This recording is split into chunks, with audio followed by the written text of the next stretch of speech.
मला अरुणा बोलताना प्रचंड त्रास व्हायचा, अरुणामध्ये शिरताना त्रास व्हायचा, त्याच्यापेक्षा जास्त अरुणामधून बाहेर पडताना मला त्रास व्हायचा. बऱ्याच लोकांना खरं तर अरुणा तुमच्यामुळे समजल्या किंवा हे सगळे प्रकार तुमच्यामुळे समजले, कारण आमच्यासारख्या पिढीला आजही फक्त ते नाव माहिती आहे, त्या वेदना पूर्ण माहीत नाहीत. आणि जेव्हा तुम्हाला आम्ही ऐकतो, तुम्हाला आम्ही जेव्हा बघतो परफॉर्म करताना, तेव्हा त्या गोष्टी कळतात.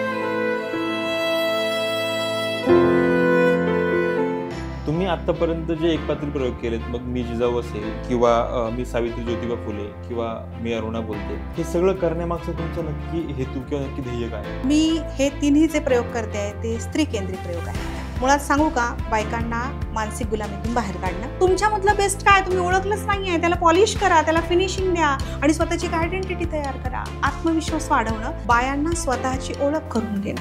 किती लढते किती झुरते तरी पुरते इथे आहे.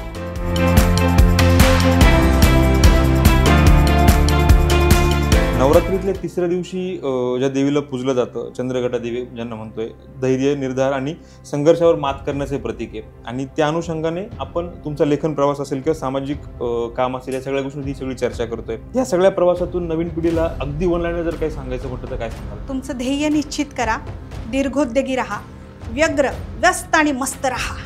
जमाना क्या कहता है, ध्यान ही नहीं जाएगा. तूच दामिनी, तूच स्वामिनी, तूच कांता आणि तूच मानिनी, माऊली तूच पण कधी वाघिणी. पारतंत्र्यातील स्वातंत्र्यवादिनी, पारतंत्र्यातील स्वातंत्र्यवादिनी. ज्या काव्याने सुरुवात केली, तो जो संदर्भ दिला, मला असं वाटतं की ते फक्त 2 लाईन ऐकून माझं आणि आमच्या प्रेक्षकांचंही मन भरणार नाही. आपण ते सादरीकरण पूर्ण करावं असं मला वाटतं. निश्चितच आवडेल मला.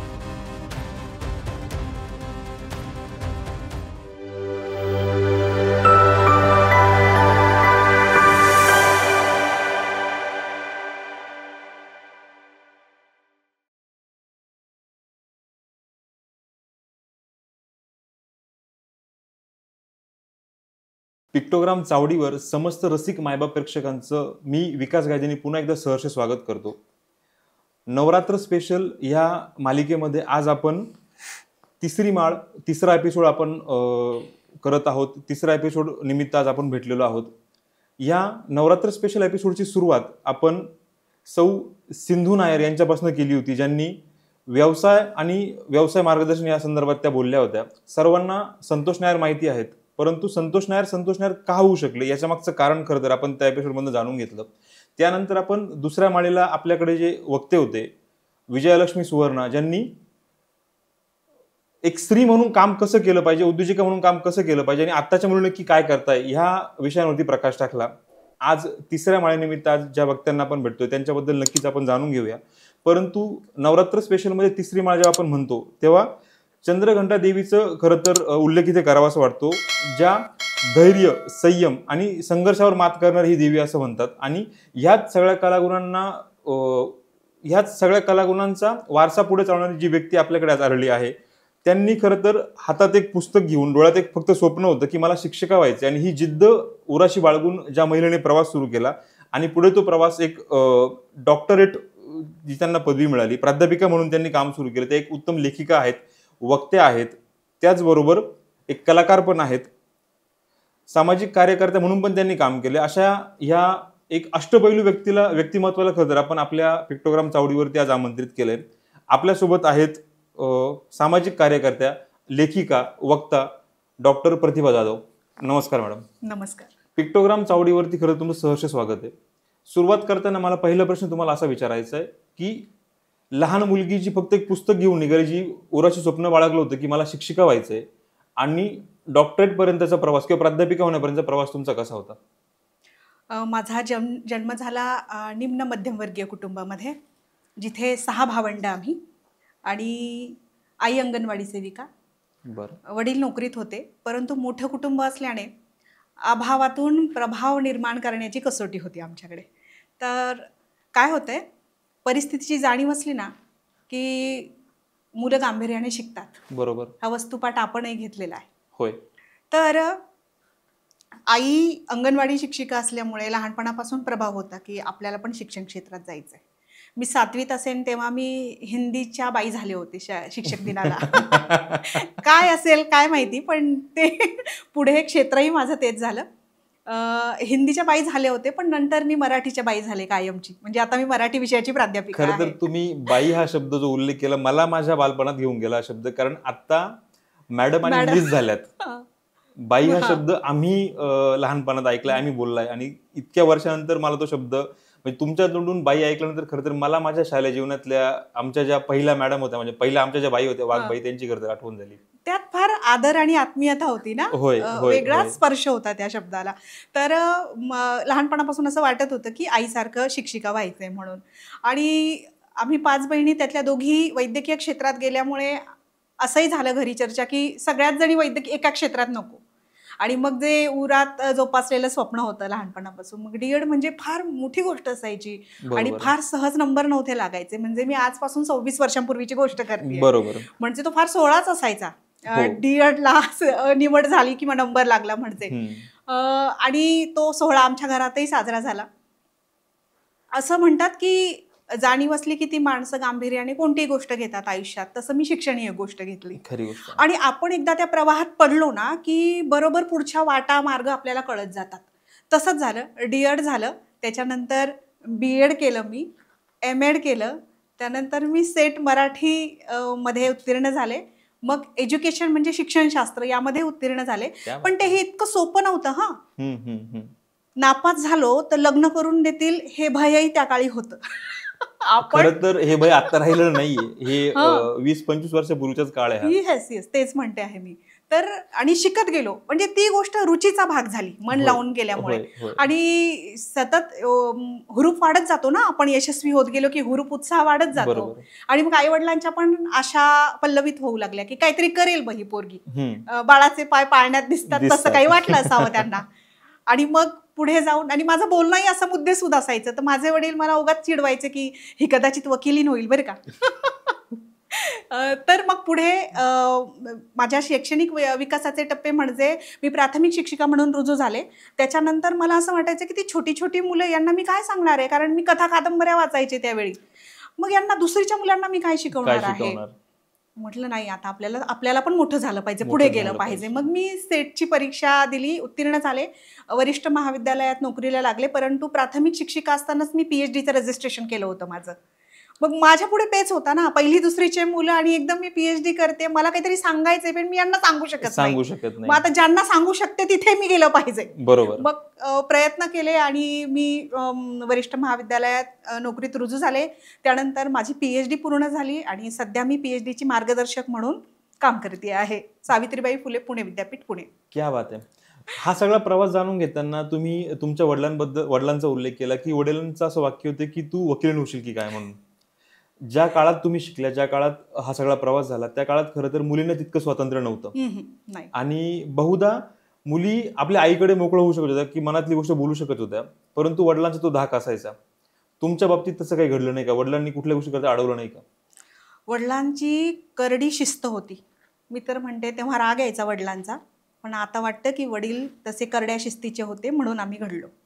क्या बात आहे. हे सगळं करत असताना तुमचा जसं आम्ही उल्लेख केला साहित्यिक किंवा साहित्य क्षेत्रात, कला क्षेत्रात पण तुम्ही खूप सारं काम केलं आणि अजूनही करतायत. साहित्य क्षेत्रामध्ये पहिलं पाऊल कधी टाकलं, सुरुवात कशी झाली? मी इयत्ता 7वीत असेल तेव्हा एक निबंध स्पर्धा होती, वृक्षवल्ली आम्हा सोयरी. आणि त्या निबंधात मी लिहिता लिहिता माझ्याच ओळी लिहिल्या. मला माहित नव्हतं याला कविता म्हणतात म्हणून. आणि त्याच्यात माझा चक्क 2रा क्रमांक आला. म्हटलं मग लिहिलंय ते जरा बरं आहे वाटतं. परीक्षक एवढा चुकीचा असू शकत नाही. बरोबर. म्हणजे आपण लिहिली थोडं बरं असावं. त्याच्यानंतर माझ्याकडे गाणं, वक्तृत्व, कविता आणि लिहिणं माझ्या वडिलांकडून आले. अरे वा. तर त्यांचं प्रोत्साहन या गोष्टीसाठी असायचं की आपण इतरांसारखं नाही व्हायचं. म्हणजे मी नेहमी आताही म्हणते की भीड में चलना मंजूर नाही है मुझे. सुंदर. मला गर्दीत सामील व्हायचं नाहीये, मी बघा नाहीये, मला बघ्यांच्या गर्दीत सामील व्हायचं नाहीये. मुझे हटके कुछ करना है. ते छोटंसं असेल पण ते माझं असेल. मग माझे वडील तसेच म्हणायचे. ते प्रचंड शीघ्रकोपी होते. हा, म्हणजे मी आता लेखन केलं त्यात मी त्यांचा उल्लेख आग्या मोहोळ असा केलाय.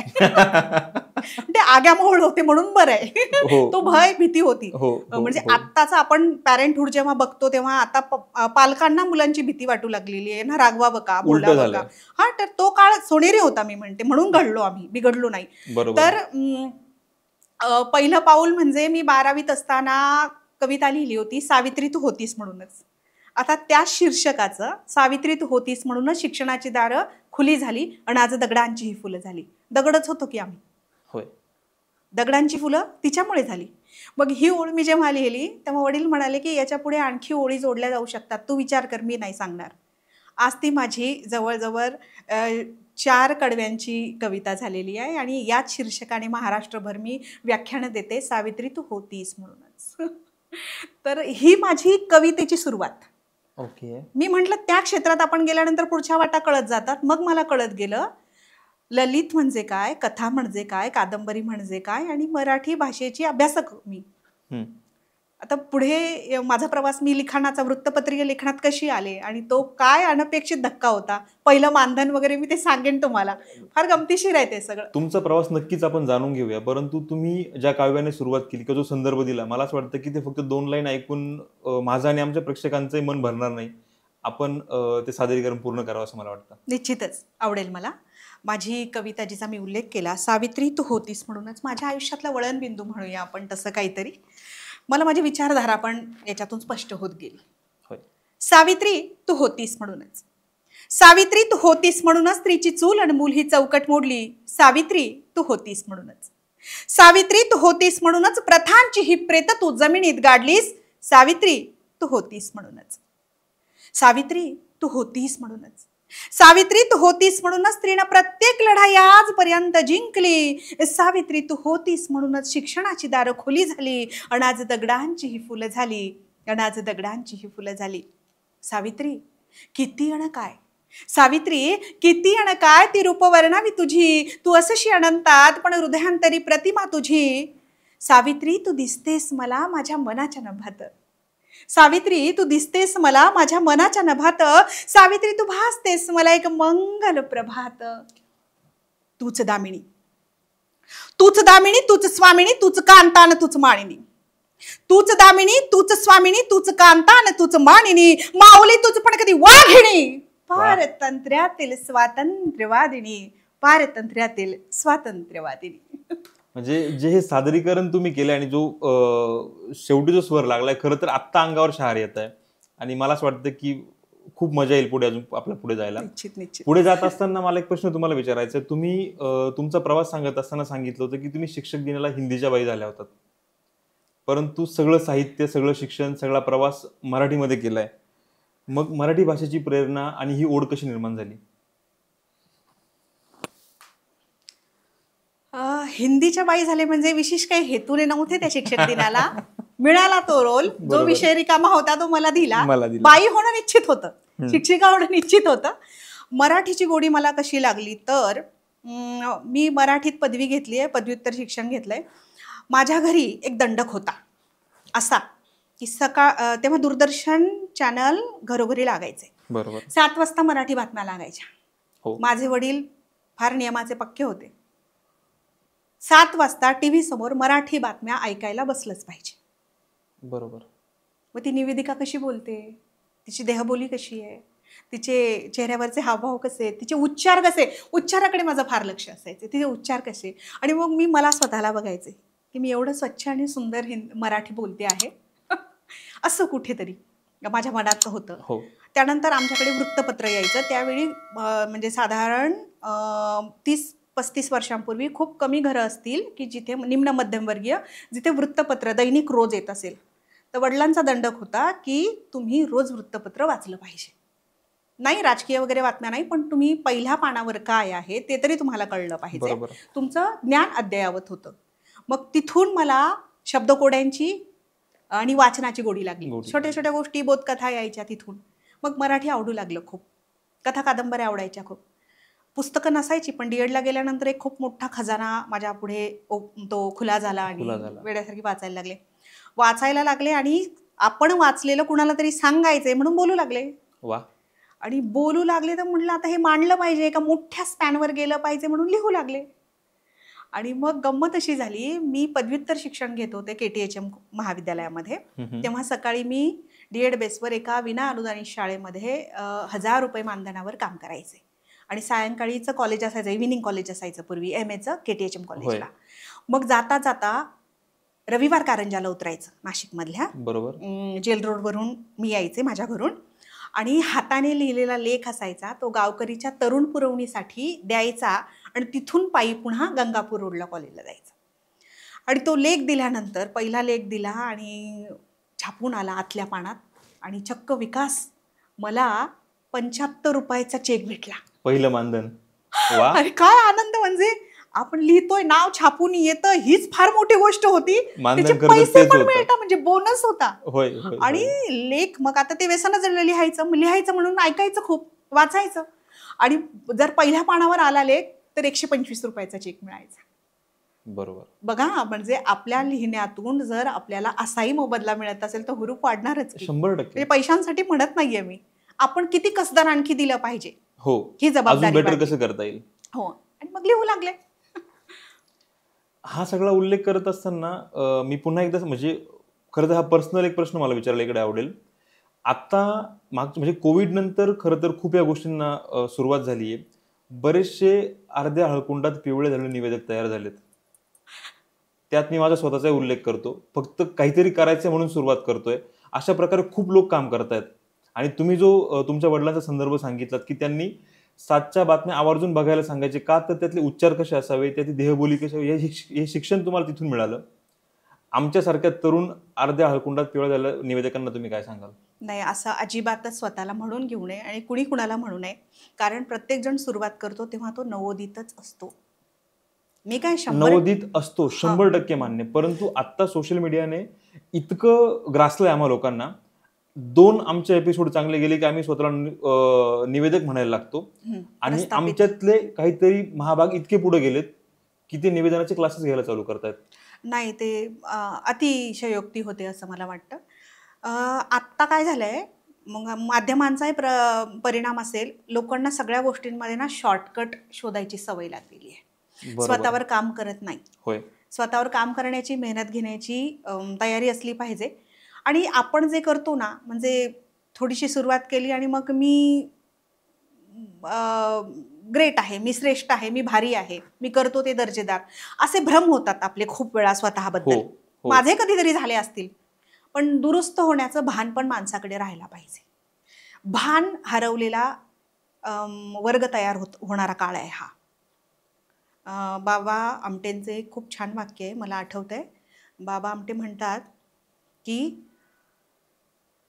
भान ठेवून योजना आखावी आणि बेभान होऊन ती राबवावी. क्या बात आहे. पण आता अगदी विरुद्ध घडतंय, उलट होतंय. हा, तर एक सामाजिक भान हरवत चाललेला काळ आहे, हे मान्यच केलं पाहिजे आपल्याला. अंतर्मुख होणं लोक विसरलेत, हे मुख्य कारण आहे. खूप जास्त, म्हणजे बऱ्याचदा आपण आपली एक बोट आपल्या समोरच्याकडे असतं, आपण विसरतो की 4 बोट आपल्याकडे आहेत. आपण इंट्रोस्पेक्शन, अंतर्मुख होणं जे तुम्ही म्हणताय ते करतच नाही. खरं. आणि बरं का, मग कुठल्या तरी टप्प्यावर, वळणावर ते जाणवतं प्रकर्षाने, की सगळ्यांनाच नाही पण काही लोकांना जाणवतात, ते दुरुस्त करतात आणि मग तेच पुढचा पल्ला गाठतात. शॉर्टकट जे अवेरतात, स्वीकारतात, ते मध्येच कुठेतरी गायब होऊन जातात. बरोबर. आपण आपल्या पुन्हा एकदा प्रश्नाकडे वळूया. PhDच्या संशोधनाकरता तुम्ही उर्मिला पवारांच्या ज्या साहित्याची निवड केली किंवा या व्यतिरिक्त जेव्हा काम करण्याचं सुरुवात झाली, तर तो प्रवास कसा होता? तो प्रवास निश्चितच सुंदर होता. मला स्वतःला माझ्याकडे नव्याने पाहायला लावणारा होता. शिक्षण म्हणजे केवळ डिग्रीचं भेंडोळं नसतं. शिक्षण म्हणजे आपल्या नावापुढे मोठीची मोठी डिग्र्यांची रांग शेपूट नसतं, तर आपला अंतर्बाह्य बदल, व्यक्तिमत्व विकास. शिक्षण म्हणजे शिक्षित असणं नाही, तर सुशिक्षित असणं, हे मला अधोरेखित झाले. हाच फरक खरं तर कुठेतरी आमची पिढी विसरत चालली असं मला वाटतं, आणि त्याकरता तुमच्यासारख्या लोकांनी येणं, तुमच्यासारख्या लोकांनी याचं मार्गदर्शन करणं खूप जास्त गरजेचं आहे. विकास, हे सारखं तुम्ही असं म्हणताय त्यामुळे मी फार ज्येष्ठ असल्यासारखं वाटायला लागलं. नाही, तसं बिलकुल नाही. परंतु तुमच्याशी बोलत असताना मला कुठेतरी आमची पिढी काय चुकते, काय करतो याचं ज्ञात व्हायला लागल्यात गोष्टी. आणि म्हणून मी ऑन कॅमेरा या गोष्टींचा उल्लेख यासाठी करतोय, कारण जोपर्यंत आपण चुकतो, ही चूक कुणीतरी स्वीकारत नाही, तोपर्यंत बदल होऊ शकत नाही. आणि मला असं वाटतं की आज जर या गोष्टी मी स्वीकारतोय, नक्कीच भविष्यात माझ्यामध्ये बदल घडतील. म्हणून मला वाटतं की मी बरोबर योग्य क्षेत्रात आली आहे. मला जी मुलं घडतायत ना, त्यांना हे सांगता येतं की कोणत्या टप्प्यावर कसं अंतर्मुख होता येतं आपल्याला स्वतःला होय. घडताना पाहताना वगैरे. तर उर्मिला पवारांच्या साहित्यावर संशोधन करणं म्हणजे खरं सांगू का एक काव्यात्मक प्रवास आहे. 2009 मध्ये मी त्यांचं पुस्तक वाचलं, आयदान नावाचं. आयदान आयदान. म्हणजे आयतं किंवा आवतं म्हणजे हे सुपर ओवळ्या वगैरे विणतात ना हो, हो. तुराटीच्या काठ्याने वगैरे हम्म. काड्यांनी वगैरे, त्याला आयदान म्हणतात रत्नागिरीमध्ये, कोकणातल्या भागात. आणि ते आयदान विणण्याचं काम उर्मिला पवारांच्या आई करायच्या. त्यांच्या आईनं त्यांच्या तारुण्यात अनेक धक्के सहन केले. नवरा गेला, तरुण मुलगा गेला, आणि ते दुःख, ती अडाणी बाई होती, ते बरोबर. दुःख विसरण्याचा प्रयत्न करायचा म्हणून सतत हात सुरू ठेवायची ती बाई. हो. सुपर, रोवळ्या, डाल, सगळं दालके वगैरे ते विणत बसायची. सेम परिस्थिती उर्मिला पवारांच्या बाबतीत घडली. त्यांचाही पती गेला, अगदी तरुण तसंच. मुलगा, वैद्यकीय क्षेत्रात ॲडमिशन घेतलेला मुलगा गेला. त्या म्हणतात आई त्या तुराटीच्या काट्यानं किंवा बांबूच्या वेतानं ती आयदानं विणायची आणि मी लेखणीनं विणत गेले. आई अडाणी होती, ह्या शिकलेल्या होत्या, आणि लेखणी त्यांनी जवळ घेतली आणि त्या लेखणीने ती आयदानं विणली आणि आयुष्य पुढे ते कंठत होत्या.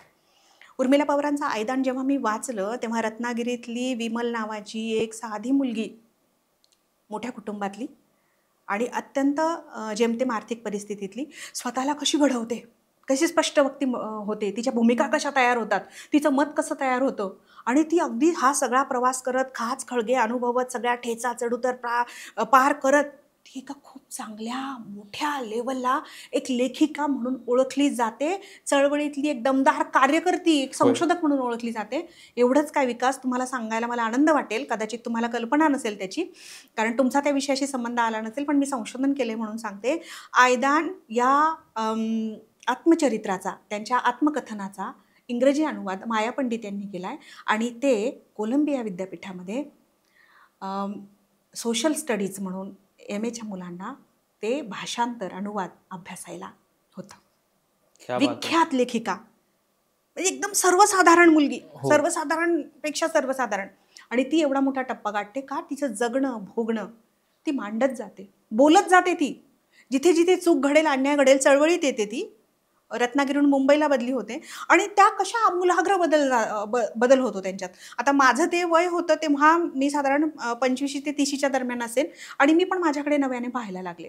मी MA करत होते तेव्हाच मी ठरवलं होतं, जर मी संशोधन केलं तर ते आंबेडकरी साहित्यावर करेन, कारण त्याच्यात तर्कशुद्ध विचार असतो आणि त्यात मानवी कल्याण असतं. आणि जेव्हा मी गोलपीठा अभ्यासात होते नामदेव ढसाळांचं, तेव्हा ते ठरवलं होतं. पण जेव्हा PhD संशोधनाचा विषय आला तेव्हा मी सूची पाहिली संशोधन केंद्रावर जाऊन. तिथे लक्षात आलं माझ्या की त्या सगळ्या विषयांवर जवळजवळ संशोधन झालं आहे. आणि मग मी आयदान हे पुस्तक निवडलं आणि मग लेखिकेशी संपर्क साधला, मग त्यांच्याशी बोलले, भेटले. एक काव्यात्मक प्रवास आहे की एवढी मोठी लेखिका आपल्याला भेटेल का, इथून तो सुरू झालेला प्रवास.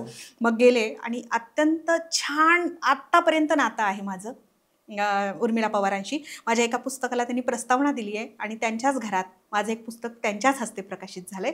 आज ते 80 वर्षाच्या आहेत. खूप सुंदर. म्हणजे मला असं वाटतं जो आनंद तुम्हाला पहिला चेक, पहिलं पेमेंट मिळताना झाला असेल, तोच आनंद काही तुम्ही इकडे पण अनुभव घेतला असेल.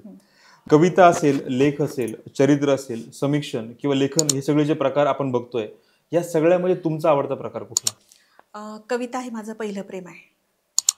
मी म्हणते कोणत्याही लिहित्या माणसाचं पहिलं प्रेम कविताच असते, पण जशी परिपक्वता येते तसे इतर साहित्य प्रकार हाताळले जातात.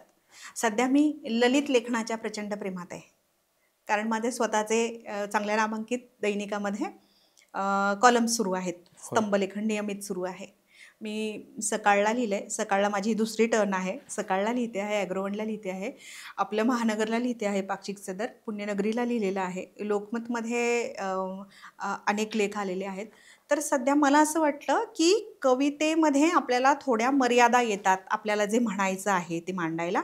मग ललित मला असं छान विस्तृत लिहिता येतं ललितमध्ये, तर सध्या मी ललितच्या प्रेमात आहे. म्हणजे मोकळं लेखणी करायला मिळते, विस्तृत लिहिता येतं. नाही तर कवितेत ते आपण कोंबायला गेलो की कविता अत्यंत पसरट होत जाते. बरोबर. आणि मग ललितला काय छंद, यमक याच्या काही मर्यादा काही नाहीये. तसं छंदात आणि यमकातच काय नाहीये, ते काही राहायची गरज नाहीये, आकृतीबंध नाहीये. तुम्ही मला हवं तसं मुक्तक लिहू शकता.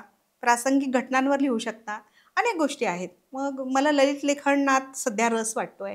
माझी ललित लेखनाची 3 पुस्तकंही आलेली आहेत.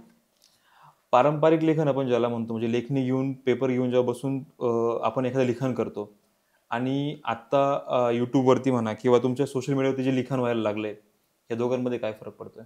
निश्चित त्याच्यात फरक आहे. पारंपरिक लेखन आहे ना, ते औपचारिकता आहे त्यात. ते वेळखाऊ आहे. अर्थात ते विश्वासार्ह आहे.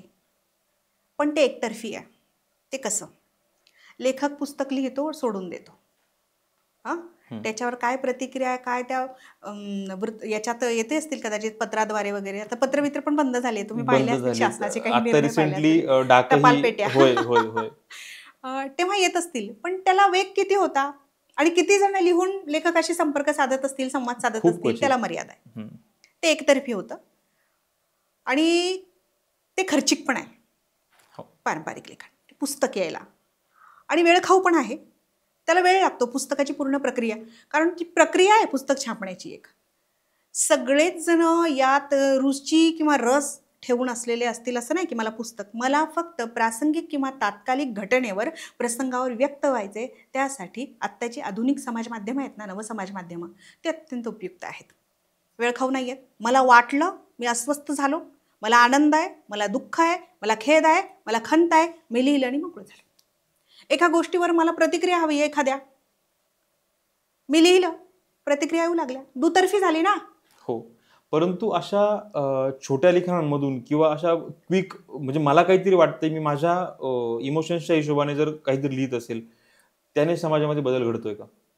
नाही समजलं मला. जसं तुम्ही म्हटलात की आता सोशल मीडियावरती मला काहीतरी आत्ता जे फील होतंय, जे वाटतंय, ते मी पटकन लिहितोय आणि ते दुतर्फा त्यावरती म्हणजे प्रतिक्रिया लगेच येत आहे. परंतु हे माझ्या इमोशन्सच्या प्रमाणे मी जर लिहित असेल काहीतरी सोशल मीडियावरती, त्याने समाज घडतोय का, समाज बदलतोय का? निश्चितच. 100% नाही, पण निश्चित समाज माध्यमांमुळे बदल घडतायत. आता एक साधं उदाहरण देते तुम्हाला. शेतकरी आंदोलन होतं. हो. आणि जनमानसात सगळीकडे आक्रोश आला. होय. आणि केंद्र शासनाला तो कायदा मागे घ्यावा लागला. अशा बऱ्याच गोष्टी आहेत. आत्ता करंटमध्ये हे सुरू आहे, मराठा आंदोलन सुरू आहे मुंबईमध्ये. होय. सगळे चॅनल्स ते टेलिकास्ट करत नाही, परंतु समाज माध्यमांमध्ये लिहिलं जात आहे जोरकसपणे आणि त्याचा उहापोह केला जातोय. त्याचे व्हिडिओज, फोटोज होत आहेत. त्यामुळे एक मत तयार होतंच की लोक त्यावर व्यक्त होत आहेत. आणि असं नाही होत की केंद्र किंवा राज्य सत्ता त्याचा काही दखल घेत नाहीये.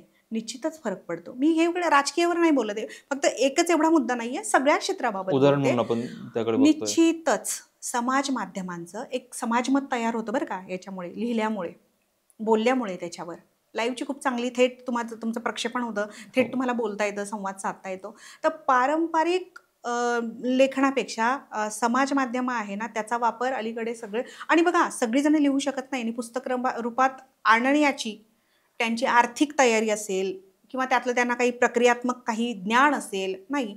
पण समाज माध्यमावर कुणीही लिहू शकतो. ज्यावेळेस पारंपरिक लेखन होतं, ज्यावेळेस कुठलंही पुस्तक लिहिलं जातं, आजही बरेचसे वाचक मी असे बघतो ज्यांना त्या पुस्तकाचा सुगंध घेऊन आणि मग ते वाचायची आवड असते. आणि बऱ्याचदा असं म्हटलं जातं की पुस्तक लिहिलं ते ऑथेंटिकेट असतं, खूप विचार करून आपण लिहितो आणि मग ते प्रकाशक पण त्याची पूर्ण चाचपणी करून मग ते प्रकाशित करतात. परंतु सोशल मीडियावरती लिहिताना तितकं त्याला ऑथेंटिकेशन असतं का? बऱ्याचदा मला काहीतरी लिहायचं म्हणून मी लिहितो, त्याला तितके सबळ पुरावे असं कधी लिखाणाला? नाही ना, विश्वासार्हता एवढी नाहीये, पण अभ्यासपूर्ण लिहिणारी माणसं पण आहेत बरं का त्याच्यात. सगळी खातर जमा करून लिहितात. ती नाव, इमेज, अभ्यासूबाना, या सगळ्या गोष्टी असतात. ती माणसं लिहितात. तुम्हालाही माहिती असेल, तुम्ही जर अशी काही अकाउंट्स फॉलो करत असाल तर खूप जबाबदारीने लिहितात ते, बेजबाबदार. आणि मग काय हो, ह्या नवसमाज माध्यमामध्ये हौशे नवशे गवशे सगळे आहेत ना. बरोबर. वाचकही कोण आहे त्याच्यावर अवलंबून आहे ना. तो कुणाला वाचतोय, कुणाला फॉलो करतोय, कोणतं मत ऐकतोय. हे अभ्यासू माणसं आहेत. विश्वासार्हता लेखी पारंपरिक आपल्या काय म्हणतो आपण, लेखनाची जी काही साहित्य माध्यम स्वरूप आहे त्यापेक्षा कमी आहे. पण 100% चूकच आहे किंवा ते अयशस्वी आहे असं आपल्याला म्हणता येणार नाही. सध्याच्या काळाची ती गरज आहे आणि ते हाताळणारा खूप मोठा वर्ग आहे. बरोबर. थोडंसं एका वेगळ्या प्रश्नाकडे वळूया. महिला सबलीकरण क्षेत्रात जी काही कामं झाली, जे काही उपक्रम झालेत, तो प्रवास कसा होता? तो अनुभव कसा होता? महिला सबलीकरण या विषयाकडे वळताना मला असं लक्षात आलं, म्हणजे माझा प्रवास ना शहर ते गाव असा आहे. माझं बालपण, माझं शिक्षण, माझं तारुण्य नाशकात गेलं बरोबर. आणि भाकरीने मला नोकरीने जिथे नेलं माझ्या भाकरीने मला जिथे नेलं तिथे मी गेले आणि त्या त्या ठिकाणच्या समस्या बघत गेले, अनुभवत गेले. महिला सबलीकरणाचं काम करताना असं लक्षात आलं की पितृसत्ताक पद्धती आपल्याकडे, होय. त्याचा प्रचंड वरचष्मा आहे. बरोबर. आणि वाड्यापाड्यावरची बाई असो किंवा उच्चभ्रू वसाहतीत राहणारी खूप नावलौकिक असणाऱ्या प्रतिष्ठित घराण्यातली बाई असो, शोषण प्रत्येकीचं होतं. हो. वेदना प्रत्येकीची जवळपास सारखी आहे, पुसटशी रेषा असेल. होय. फक्त त्या प्रतिष्ठेपायी त्या बोलत नाही बरेचदा. खूप ठिकाणी होतं असं. असं होतं. नावलौकिक, प्रतिष्ठा वगैरे वगैरे, इमेज, स्टेटस, या गोष्टी. हो. बायका बोलत नाही, त्यांचं निर्णय प्रक्रियेत स्थान नसतं, बरोबर. त्यांचं मत विचारात घेतलं जात नाही.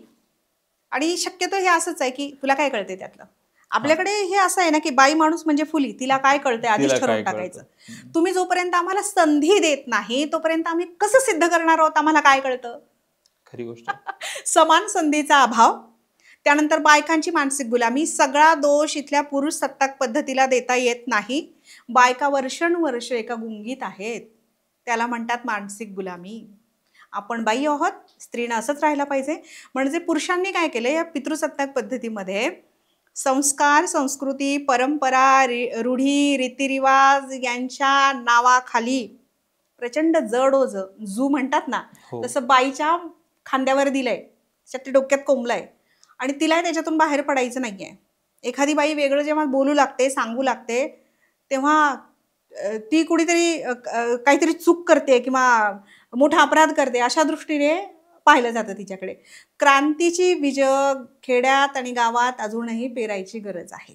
खूप जास्त एक गरज आहे. ठराविक चौकटीतच बाई वागते आहे. अंधश्रद्धा, प्रचंड अंधश्रद्धेच्या प्रेमात आहे ती. हो. तर्कशुद्ध विचाराकडे पाठ फिरवली आहे तिने आणि मुठभर बायका करतायत हे काम. पण मला असं विकास इतकं वाईट चित्र दिसतं. उच्च विद्या विभूषित, शास्त्र शिकवणाऱ्या महिला प्रचंड बुरसटलेल्या आणि अंधश्रद्ध विचारांच्या आहेत. जे आपण बाहेर दाखवतोय आणि तेच आपण स्वतः वागतो का, खरं तर यात बऱ्याच महिला बघत नाही. लोकांना दाखवण्याकरता आपण खूप शिक्षित आहोत, आपण खूप चांगल्या प्रकारे वागतोय असं दाखवतात आणि बॅकएंडला त्यांचे विचार इतके बुरसटलेले आहेत.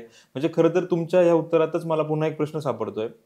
बऱ्याचदा असं होतं की आपणच, म्हणजे ती आईच घरात मुलगी असेल तर तिला सांगते की तू मुलगी आहे, जास्त हसायचं नाही, तू चालताना तर कसं चाललं पाहिजे, कपडे कुठले घालले पाहिजे, आणि हेच मुलांना सांगताना ही बंधनं नसतात. असं का? आपल्याकडे ना सुजाण पालकत्वाची खूप गरज आहे.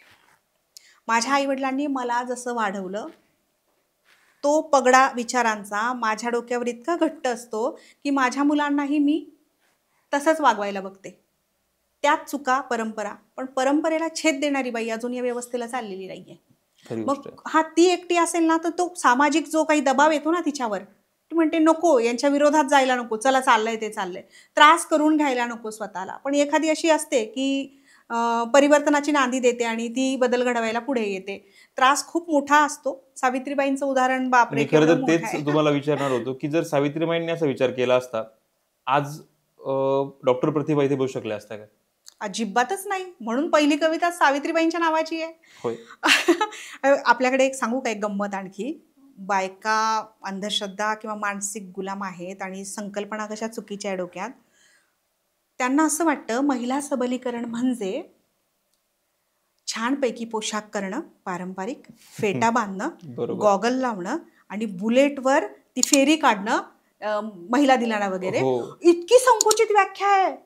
बाकी तर्कशुद्ध विचारांना अगदी म्हणजे सूड लागलेली आहे. 364 दिवस त्या महिला कुठेच दिसत नाही परत, आणि त्या एका दिवशी इतकं मिरवतात की सगळं आम्हीच करतो असं दाखवतात. मग तुम्ही स्वतः करता, बाकी दिवस का लढत नाही? अंतर्मुख होणं विसरले, मी तेच सांगते तुम्हाला. आणि मानसिक गुलामी प्रचंड आहे आपल्याकडं, त्याच्यातून बाहेर आल्याशिवाय काही होणार नाही. त्यासाठी मी प्रयत्न करते आहे. मी म्हणजे माझ्यासारख्या अनेक महिला प्रयत्न करतायत. म्हणजे माझ्याकडे जेवढी माध्यमं आहे, एकपात्री असेल, त्याच्यानंतर माझी व्याख्यानं असतील, माझी कविता असेल, माझं लेखन असेल, जी माध्यमं मी वापरते, मी खूप छोटासा भाग आहे या परिवर्तनाच्या सगळ्या प्रक्रियेतला. हे असं ठिकठिकाणी झालं पाहिजे. तुमच्याशी बोलत असताना कोविडमध्ये वारलेली माझी खूप जवळची मैत्रीण, जिचं वय 42 होतं, अनिता पगार नाव कदाचित तुम्हाला माहिती हो असेल. हो हो, चळवळीतली कार्यकर्ती. होय होय. तुमच्याशी बोलताना मला तर खरं म्हणजे त्यांची आठवण झाली, कारण त्यांच्यासोबत जेव्हा आमच्या चर्चा व्हायच्या हेच सगळे विषय असायचे आणि एकदम हक्काने ते विकास तर कधी म्हटलंच नाही, त्या विकी म्हणून ते आवाज द्यायच्या. पण तुमच्याशी बोलताना मला त्यांची आठवण यासाठी झाली की त्यांनी या सगळ्या गोष्टींना महिलांच्या दृष्टीने बघितलं. महिला स्वतःला किती संकुचितपणे वागवतायत. त्यांनी कधीच पुरुषांना दोष नाही दिला. त्यांनी प्रत्येक वेळी महिलेला दोष दिला. जर पुरुष तुला असं वागवतोय कारण तू तशी वागतीये, तू ते स्वीकारतीये. आणि माझा पुढचा प्रश्न कुठेतरी त्याच गोष्टीने धरून आहे. बऱ्याचदा खेड्याकडे म्हणजे मे बी सिटीमध्ये त्या गोष्टी होत असेल, पण खेड्याकडे खूप प्रकर्षाने होतात. लहान मुलींची लग्न लावून दिली जातात, 18 वर्षाच्या आत असताना लग्न लावून दिली जातात. तर अशा ठिकाणी जे हे प्रकार होत आहेत, तर तिथे मुलींना शिक्षण किंवा साहित्याची गोडी लावून आपण त्यापासून परावृत्त करू शकतो का? निश्चितच असे प्रकार होत आहेत, पण प्रमाण कमी आहे. पण होत आहेत, हे मान्य केलं पाहिजे आपल्याला. त्याच्या मागची कारणमीमांसा आपण जाणून घेतली पाहिजे. कार्यकारण काय आहे? पहिली गोष्ट, ग्रामीण भागात, दुर्गम भागांमध्ये तुम्ही पाहिलं तर तिथे आर्थिक आवक नसते. त्यांच्या लेखी आपल्या मोठ्या पोरवड्यातले एखाद्या मुलीचं लग्न होणं म्हणजे खाणारं एक तोंड कमी होणं. बरोबर. एक खाणारं तोंड कमी झालं म्हणजे एकूणातला खर्च वजा झाला, कमी झाला. हो. दुसरी गोष्ट, आता असुरक्षितता मुलींच्या दृष्टीने, महिलांच्या दृष्टीने प्रचंड वाढली. मुलगी असणं हा आता चिंतेचा विषय झालेला आहे. त्याला कुठेतरी मी परत तेच विचारतोय, जसं मुलींना शिकवलं जातंय की तुम्ही कसं राहिलं पाहिजे, कसं वागलं पाहिजे, किंवा काय घातलं पाहिजे, काय म्हणजे काय परिधान केलं पाहिजे, काय परिधान नाही केलं पाहिजे, हे मुलींना शिकवलं जातंय. कुठेतरी त्या आईचं हे चुकत नाही की आपण आपल्या मुलाला शिकवावं की तू मुलीला कसं बघितलं होय, पाहिजे, तू मागचा कसं. प्रश्न आपला असा होता. बरोबर आहे. हे घरातूनच चुकीचं होतं. म्हणजे आम्हीही घरात, माझ्यावरूनच आपल्यावरून जग ओळखावं म्हणतात. आम्ही जेव्हा घरातून बाहेर पडायचो तेव्हा आई किंवा वडील सांगायचे की नाकासमोर चालायचं, कॉलेज ते घर. पण नंतर माझा भाऊ मोठा झाल्यानंतर किंवा घरातला मुलगा असतो त्याला हे नाही सांगितलं जात. बरोबर. जायचं आणि सरळ घरी यायचंय. कुठल्या मुलीला छेडायचं नाहीये, वाईट दृष्टीने पाहायचं नाहीये. मग मेहनत फक्त मुलींवरच का घेतली जाते? माइंडसेट किती चुकीचा आहे बघा ना, मनोधारणा आपल्या. हो हो हो. की मुलांमध्ये काही बदल घडावा किंवा त्याला वळण लागावं, त्याला शिस्त लागावी, काही आचारसंहिता त्याच्या आचाराला असावी, असं अजून या समाजाने स्वीकारलेलंच नाहीये. म्हणजे मुलगी जास्त वेळ 7च्या आत घरात, गुड, खूप चांगली गोष्ट आहे. 7च्या आत घरात ती आलीच पाहिजे. पण तिला 7च्या आत घरात काय यावं लागतंय? कारण 7 नंतर तो बाहेर असतो. त्यामुळे तिच्यासाठी तुमच्या मुलांना वळण का नाही लावत की 7 नंतरही मुलगी जर बाहेर असेल, जबाबदारी, तुम्ही तिला संधी न बघता जबाबदारी म्हणून बघितलं पाहिजे. तेच म्हणते एक्झॅक्टली मी. त्याच्यामुळे भीती वाटते म्हणून तिला लवकर घरी बोलवता आहात तुम्ही. तिच्या कामावर बंधनं येतात, तिच्या फिरण्यावर बंधन येतात, इतक्या काही गोष्टी असतील त्याच्यावर बंधन येत असतील. बंधनं त्याच्यावर लादली तर ती सुरक्षित राहील ना. हा माइंडसेट आजही बदलण्याची गरज आहे, प्रचंड. म्हणजे आज आपण म्हणतो प्रगत 78 वर्ष झाली आहे स्वातंत्र्य मिळून, पण आपल्यात अजिबात वैचारिक प्रगती झालेली नाही आहे. सन्माननीय अपवाद असतील, पण हे 90% हेच वातावरण आहे की घराघरात अजूनही मुलींवर बंधनं आणि मुलांना मात्र कुठली आचारसंहिता नाही आहे. हे मला वाटतं पितृसत्ताक पद्धतीने दिलेलं प्रिव्हिलेज आहे पुरुषांना. किती दिवस हे चालावं असं? आता बघा, तुम्ही पुरुष आहात, मी पुरुष आहे आणि मला त्या गोष्टीची जाणीव होते की आम्ही कुठेतरी चुकतोय आणि म्हणूनच मी हा प्रश्न विचारतोय. हा प्रश्न खरं तर मी तुम्हाला विचारताना ह्या माध्यमातून सगळ्या समाजाला मला विचारायचंय. परत तोच प्रश्न आहे की आपण मुलाला शिकवतो काय करायचं, आपण आपल्या मुलांना कधी शिकवणार आहे? कारण मुलांना शिकवणं जास्त गरजेचं आहे की तुम्ही त्या मुलीचा रिस्पेक्ट कसा करणं गरजेचं आहे. ते जोपर्यंत होत नाही तोपर्यंत मला वाटत नाही हे चित्र बदलेल. विवेकवादाची चळवळ हे झाली पाहिजे, भक्कम झाली पाहिजे. विवेकवाद, रॅशनॅलिझम. जोपर्यंत तुम्ही विवेकवादी विचार करत नाही, तर्कशुद्धता नाही त्याच्यात, विचार करणंच विसरलाय ना माणूस, सांगा मला. कुठेतरी मला असं वाटतं, म्हणजे जशी आपली ओळख 2016 मध्ये ज्या माध्यमातून झाली होती, आणि मला असं वाटतं की मी जर अनिता पगारांना भेटलो नसतो किंवा ह्या चर्चा घडल्या नसत्या, आय थिंक आज माझे विचार तेच असते. पण कुठेतरी ते विचार पेरले गेले आणि म्हणून त्या दिवशी मी विचार करतोय. बरोबर आहे, कानावर पडलं पाहिजे, कुठेतरी सुरुवात झाली पाहिजे. म्हणून मी म्हटलं की मी खूप नोबेल प्रोफेशनमध्ये आहे. मी माझ्या मुलांना सांगते हे त्यांच्या घडण्याच्या वयामध्ये. प्रथम वर्षाची मुलं असतील, 17-18 वर्षाची, 16-17 वर्षाची, खूप चांगलं आहे की त्यांच्या विचारांना तिथून दिशा देता येते. तर बरोबर. हे बघा, ज्यांना जी माध्यम, ज्यांना तुम्हाला मला जे कळकळीने वाटतंय ना, आपल्याकडे जी माध्यम आहे ती वापरून आपण परिवर्तनासाठी सज्ज लढलं व्हायचं पाहिजे. आहे. बाकी सगळ्यांनी हे करावं हे कंपल्शन आपण करू शकत नाहीये. बरोबर. तेवढी जाण आणि भान लोकांमध्ये नाहीये. पण चला, आपल्याला हेही नसे थोडके, हो. आपण करूया. होय. प्रत्येक वर्षी जर माझ्या हाताखालून किंवा माझ्या समोरून जर 500 मुलांची बॅच जात असेल, 300 मुलांची बॅच जात असेल, तर चला, कुछ तो कर सके हम. मी म्हणतो त्यातले 10% सुधारले तरी खूप झालं. सगळ्यांना सगळेच होतील याची अपेक्षा आपण ठेवणं नाही चुकीचं करू आहे. शकत. हा, आणि जेव्हा विचारांना पेरण्याचा मी जेव्हा उल्लेख करतोय, तुमचा एक लेख संग्रह आहे, विचार पेरत पेरत जाऊ, जाऊ. यामागची संकल्पना काय होती? फार मजेशीर आहे. आता आपण हे पिक्टोग्राम चावडीवर हा कार्यक्रम घेतोय ना, होय. तसेच आम्ही कोरोनाच्या काळामध्ये कार्यक्रम घेतले. साहित्य सखी महिला मंच नाशिक, याची फाउंडर आहे मी, संस्थापक. ओके. महिलांची चळवळ आहे बरोबर. ती, वैचारिक चळवळ आहे. आता वैचारिक भरण पोषण करायचं म्हणजे त्यांना वैचारिक खाद्य द्यायचं. बरोबर. मग ते सामाजिक, सांस्कृतिक अशा उपक्रमातून, साहित्यिक उपक्रमातून, आणि मग सर्वसमावेशक ग्रुप असल्यामुळे सगळ्या क्षेत्रातल्या महिला होत्या. गृहिणीपासून अगदी क्लास 1 ऑफिसर अशा महिला त्याच्यात होत्या, वेगवेगळ्या फील्डमधल्या महिला, डॉक्टर, ॲडव्होकेट वगैरे वगैरे, आणि सर्व वयाच्या. कोरोनामध्ये काय झालं, निर्बंध लादले गेले, श्रोते पण घरात अडकलेले आणि वक्ते पण घरात अडकले. होय. वक्त्यांना पण बोलायचंय, श्रोत्यांनाही ऐकायचंय. आणि त्यावेळी आपण झूम, गुगल मीट वगैरे फार नवीन आले आणि किती आकर्षण होतं ना त्याचं, की अरे भारी आहे हे. आता मात्र वीट येतो, ते कार्यक्रम नको वाटतात आता, पण ते फार नाविन्यपूर्ण होतं तेव्हा. आणि मग आम्ही काय केलं, मी 1 महिन्याची व्याख्यानमाला आयोजित केली झूमवर, आणि सगळी नामवंत मंडळी. 4ला सुरू व्हायची आणि 6ला व्याख्यानमाला संपवायची. ही गोष्ट आहे जुलै 2020 ची. श्रीपाल सबनीस, गणेश चंदन शिवे, प्रेमानंद गजवी, हेरंब कुलकर्णी, राज असरोणकर, अशी खूप बरीच मोठी विचारवंत आणि स्वतः फील्डवर काम करणारी माणसं आम्ही निमंत्रित केली. बरोबर. आणि ती त्यावेळी आली. ते खूप बोलायचं होतं त्यांना, मिलिंद कसबे यासारखे. आणि तुम्हाला सांगते विकास, माणसं खिळून बसायची 4 ते 6. एवढंच काय, परदेशातून पण माणसं त्या याला जॉईन व्हायची व्याख्यानाला. बरोबर. 4 ते 6. आणि कामं नव्हती काही खूप त्यावेळी, घरातून कामं होती की घरात कैद होतो आपण. विचार पेरत जाऊ या नावाने, आता विचारच पेरण्याचं काम करते जेवढी माध्यम आहेत. तुम्ही तरी वेगळं काय करता आहात, तुम्ही तेच करता आहात. खूप चांगला मोठा आहे. मग व्याख्यानमालेचं एक पत्रक बनवलं, विषय त्यांच्या आवडीनुसार दिले, पण सगळे वैचारिक. बरोबर. आणि त्यानुसार ती मांडणी व्हायची. मग ते इतकं सुंदर झालं की त्या कमेंट बॉक्समध्येच लाईव्ह व्हायचं ना ते, की मग मॅडम संग्रहित येऊ द्यात, हे खूप चांगली व्याख्यानं आहेत, एकत्रित दस्तऐवजीकरण, डॉक्युमेंटेशन झालं पाहिजे.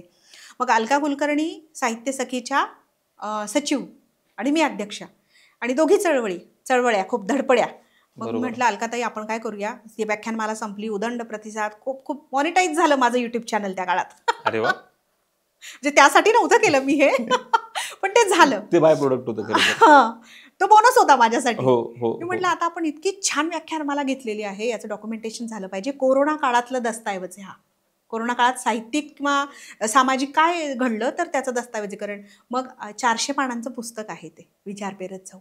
सगळ्यांची व्याख्यानं अलका कुलकर्णी यांनी लिहून काढली, आणि मी आणि माझ्या लेखानं ती DTP केली. आणि संस्कृती प्रकाशन, नामवंत प्रकाशन आहे संस्कृती प्रकाशन पुणे, त्यांनी ते पुस्तक पब्लिश केलं. त्याला 2 नामांकित संस्थांचे पुरस्कार मिळाले.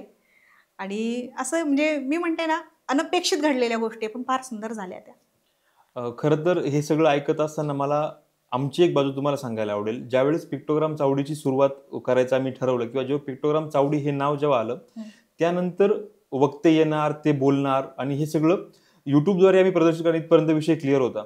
परंतु 1, 2, 3 अशा एकामागे एक मुलाखती होत गेल्या. आणि त्यानंतर आमच्या क्रिएटिव्ह टीमने असं ठरवलं, जेव्हा ह्या पिक्टोग्राम चावडीला 1 वर्ष पूर्ण होईल, या वर्षभरात जितक्या मुलाखती आपण करतोय त्याचं प्रॉपर शब्दांकन व्हावं, त्याचं पुस्तक व्हावं, आणि ते प्रकाशित व्हावं त्या येणाऱ्या पुढच्या वक्त्यांसाठी, की बाबा रे मागचं वर्षभर आम्ही काय केलंय. वाह, अप्रतिम. सो कुठंतरी म्हणजे तुमच्यासारख्या व्यक्तींकडनं आम्हाला त्या गोष्टींची प्रेरणा मिळते. आणि आज पहिल्यांदा मी या माध्यमाद्वारे हे घोषित करण्याचा प्रयत्न करतोय. आतापर्यंत फक्त टीमला माहिती होतं. मी आता पब्लिकली अनाऊन्स करतोय की असं आम्ही काहीतरी घेऊन येतोय आणि जोपर्यंत एखादी गोष्ट पब्लिकली अनाऊन्स करत नाही तोपर्यंत त्याचं प्रेशर वाढत नाही. येस, आता हे आम्हाला करायचंच आहे. स्वागत आहे. खूप सुंदर, अप्रतिम अप्रतिम संकल्पना आहे तुमची.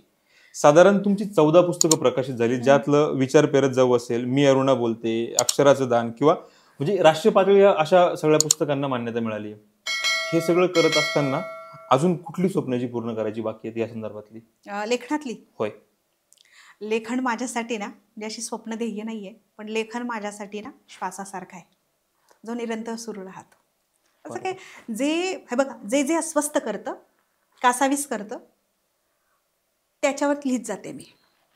मला माहित नाही पुढे काय घडणार आहे आणि काय कशावर लिहिणार आहे. बरोबर. आजच माझा लेख आलाय आपल्या महानगरच्या सारांश पुरवणीत, जो याचा आवाजी प्रथा वाढतायत सध्या उत्सवांच्या नावाखाली, आवाज करणाऱ्या प्रथा खूप जास्त. हा, त्यातल्या तुम्हाला थोडंसं इंटरप्ट करून एक तुम्ही प्रथेचा विषय घेतला म्हणून एक संदर्भ मला द्यायला आवडेल. आपल्याकडे धोंड्याचा महिना असतो. नवविवाहित तरुणी तिच्या नवऱ्याला तिच्या घरी घेऊन येणार, म्हणजे माहेरी घेऊन येणार. काही काळापर्यंत ते फक्त सण म्हणून तो साजरा केला जायचा.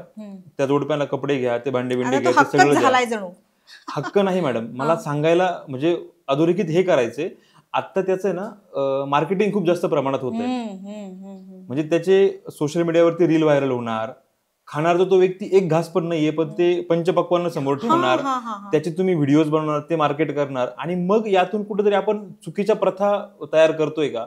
म्हणजे एखाद्या घरात ज्या व्यक्तीला 2 वेळचं अन्न खायची समजा परिस्थिती नाहीये, पण त्या मुलीसोबत तिची एखादी मैत्रिणी जिच्या घरामध्ये असं 56 भोग ठेवले तर त्याच्यात व्हिडिओ बनवते, मग कुठेतरी ही मुलगी जिच्या घरची परिस्थिती नाहीये, फक्त पिअर प्रेशरमुळे तिच्या घरच्यांना प्रेशराईज करते का?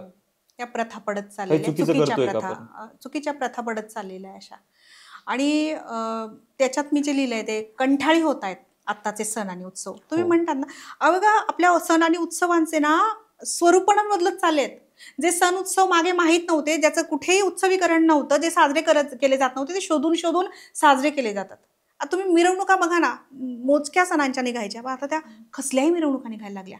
पण त्याच्यात हे भान नसतं की सगळ्या जे सामाजिक दळणवळण वहन जे आहे ते सगळं काही विस्कळीत होत आहे. समाज व्यवस्थेला आपण विस्कळीत करून सगळ्या गोष्टी करतोय. म्हणजे दिवस कमी सेलिब्रेशन वाढले जातात. भक्ती आणि भाव कुठे आहे तुम्हाला कळत कुठेच नाही, कुठेच नाही.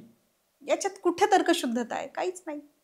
म्हणजे बऱ्याचदा कुठली आंदोलनं होतात, कुठलेही मोर्चे निघतात किंवा कुठल्याही गोष्टी होतात, एखाद्या मागणीकरता तुम्ही मोर्चा करतात, मागणी मान्य झाली नसते, परंतु तिथे डीजे आहे, तिथे साऊंड सिस्टम आहे म्हणून तुम्ही आनंद व्यक्त करतात, नाचतात. मग तुम्ही नक्की गेले कशासाठी?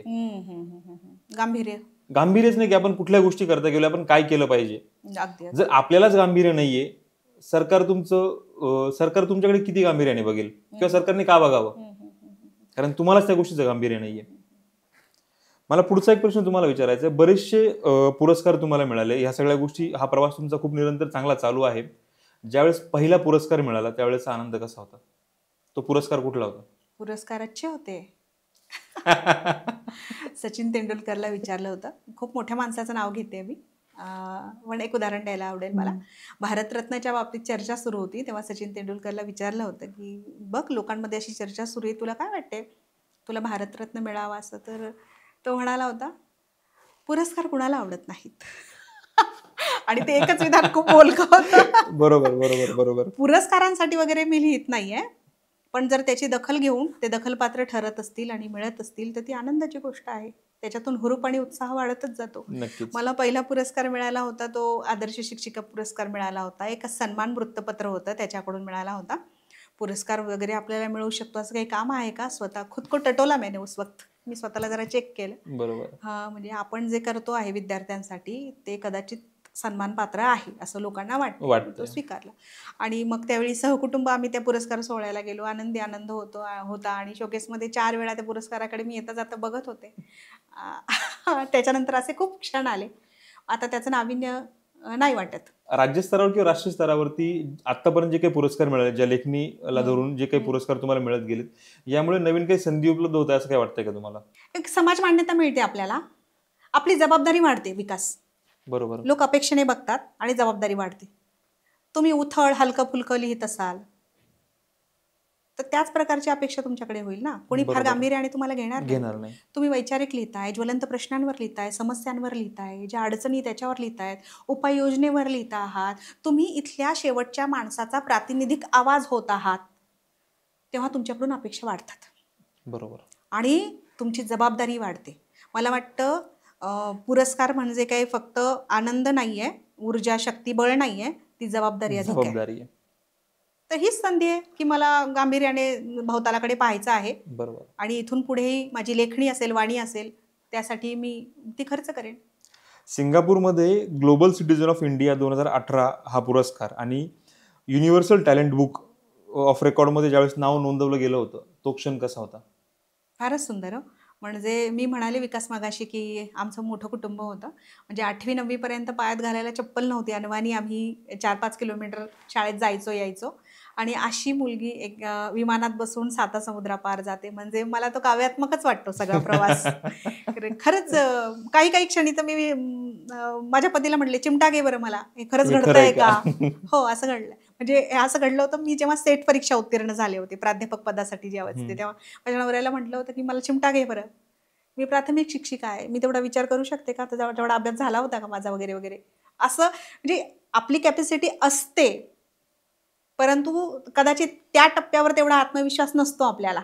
कारण समाजाने केलेले बाऊ असतात, विद्वत्तेचे, बुद्धिमत्तेचे, तर त्यात सगळं येतं. जात, धर्म, लिंग, प्रदेश, अमुक अमुक लोकच हुशार, अमुक अमुक परिस्थिती असेल तर हा क्लास लावला हे हुशार, असं काही नाही.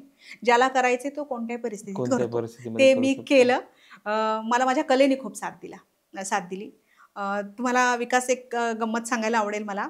मी अरुणा बोलतेचे प्रयोग 2015ला सुरू झाले, जोरात सुरू झाले.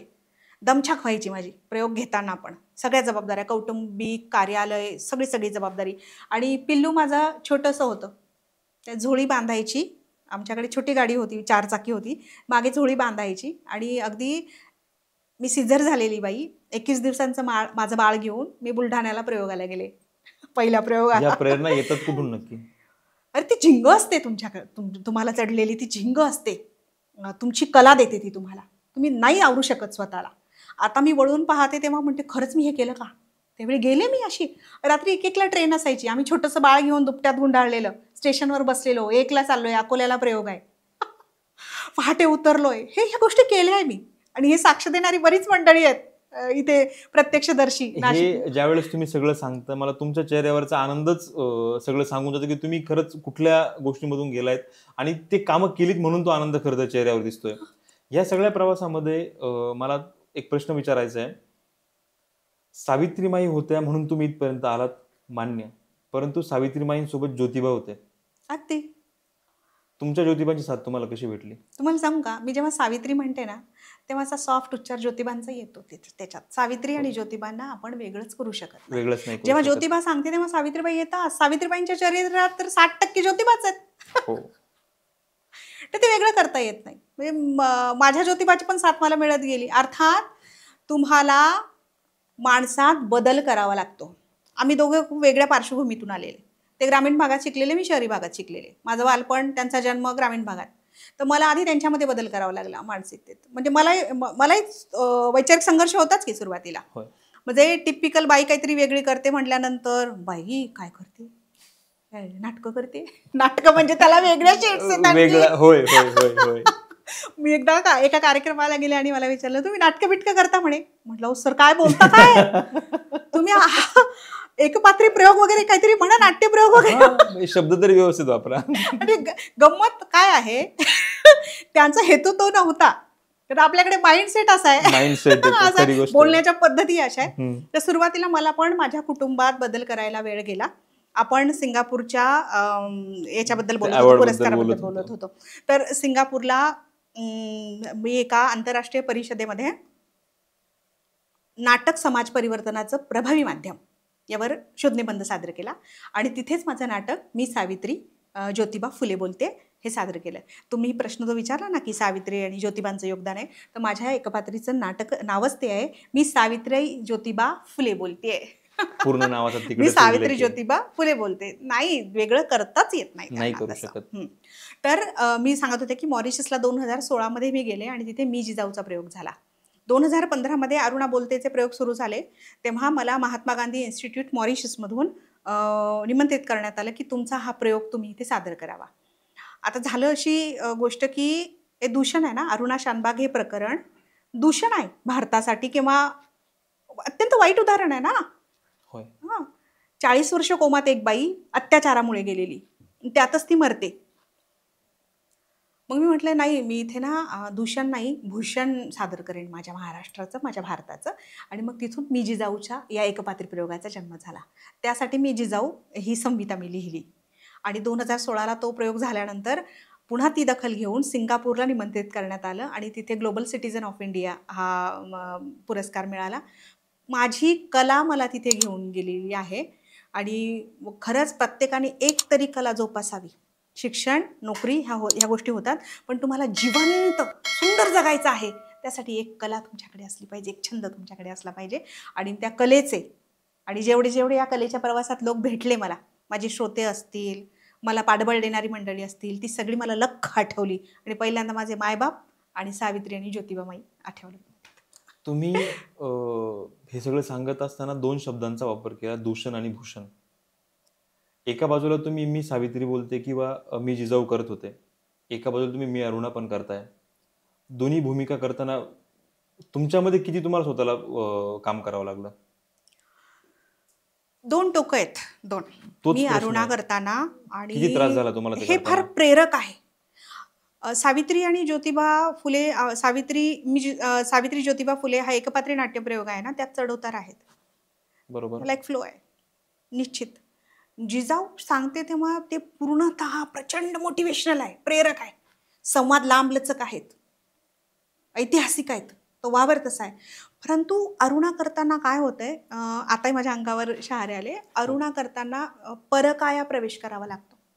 मी अरुणा बोलते म्हटल्यानंतर अरुणाच दिसली पाहिजे तिथे.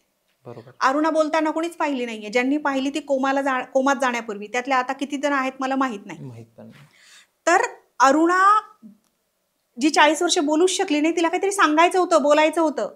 अरुणा तिचा काळ तर सांगतेच, तिने भोगलेल्या व्यथा वेदना तर सांगतेच, पण आत्ता काय घडतंय ना, म्हणजे ते रिंकू पाटील पासून अमृता देशपांडे तर अगदी हाथरसमध्ये मनीषा वाल्मिकी बरोबर काय घडलंय, किंवा आता तर मुलांवर पण अत्याचार होत आहे. हो. तर तिचा मेन थीम काय आहे, काळजापासून मेंदूपर्यंत सगळ्या अत्याचाराच्या घटना जोडत जाणं आणि समोरच्याला अंतर्मुख करणं. बदल कुठे झालाय? तुम्ही किती लेकी सुनांचा बळी घेतलाय, पोरींचा बळी घेतलाय, बदल कुठे घडते? त्या घटना घडतायत. मी तर म्हणते आता आपण पुन्हा मध्ययुगात चाललोय की काय? सगळे बुरसटलेले तसेच विचार. बाई पुन्हा त्या घुंगटमध्ये आतल्या खोलीत जाते की काय? एवढी असुरक्षितता झाली आहे. काल परवा माझी मैत्रीण म्हणत होती, बाई मी आता गरोदर आहे, पण मला मुलगी वगैरे झाली तर मला आत्ताच काळजी वाटायला लागली पुढे काय म्हणून. मुलगी नकोय लोकांना, का नकोय? ची कारणं शोधली पाहिजे. मग हा प्रयोग सगळं ते उभं करत होता आणि एक प्रश्नचिन्ह उभं करून मी विंगेत निघून जायचे आणि शांत. म्हणजे साधारण एकपात्री किंवा कोणतीही कला सादर केल्यानंतर टाळ्यांचा कडकडाट होतो, पण मी अरुणा बोलते हा एकमेव एकपात्री प्रयोग होता की जिथे मी विंगेत गेल्यानंतर, पडद्याआड गेल्यानंतर स्मशान शांतता व्हायची. म्हणजे मला वाटतं की त्या सफलतेकडे जाते. प्रश्नचिन्ह विचार करायला लागलेत. एवढं भेदक आहे, एवढं सगळं भयंकर आहे, पण आपण काय करतोय? आपण काहीच करत नाहीये. काय केलं पाहिजे? तर हे सगळं मला अरुणा बोलताना प्रचंड त्रास व्हायचा. अरुणामध्ये शिरताना त्रास व्हायचा, त्याच्यापेक्षा जास्त अरुणामधून बाहेर पडताना मला त्रास व्हायचा. त्याच्यानंतर आता माझं बाळ खूप छोटं, तुम्ही सांगितलं तुम्हाला की त्याला जवळ घ्यायला पण माझी तयारी नसायची तेव्हा. मेंटली डिस्टर्ब होतो आपण. कला अशी जादुई गोष्ट आहे. मी मगाशी म्हटलं ना, झिंग, कैफ, नशा, तशी गोष्ट आहे. कधी कधी असं वाटतं स्टेजवरून खाली आता उतरल्यानंतर नंतर आपण आपला व्हिडिओ पाहतो किंवा कविता ऐकतो तेव्हा हे बोलले मी, असं केलं मी.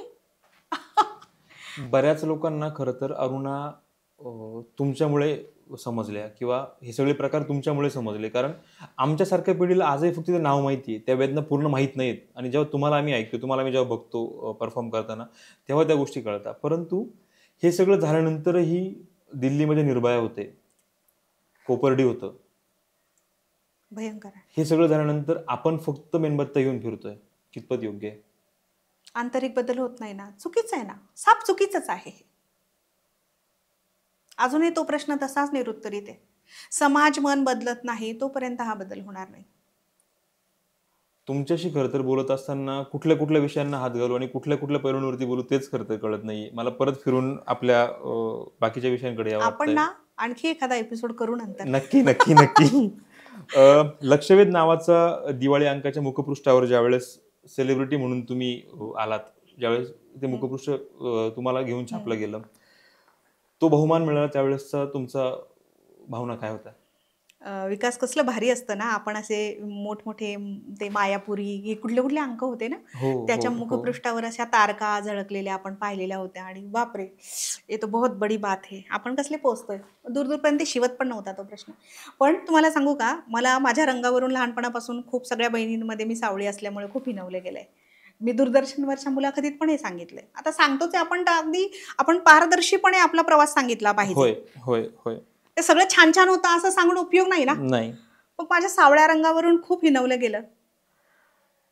जेव्हा लक्षवेधच्या मुखपृष्ठावर, लक्षवेध एक चांगला नामांकित दिवाळी अंक आहे, 2016-17चा असावा. माझा हा सगळा प्रवास आहे ना, त्याचा बघा, आपल्याकडे लक्ष ठेवणारी समाजात खूप मंडळी असतात, ती नोंद घेत असतात. होय, आपल्याला वाटतं होय. पिते दूध डोळे मिटून ये, म्हणजे नकारात्मक गोष्टीने असेल, पण सकारात्मक दृष्टीने घ्या तुम्ही, की लोकांचं लक्ष असतं. हो. आणि मग अरुणा जोरात सुरू झाला, जिजाऊ आणि सावित्रीबाईंचा प्रयोग पण जोरात सुरू झाला, व्याख्यानं जोरदार सुरू होती, लेखन सुरू होतं.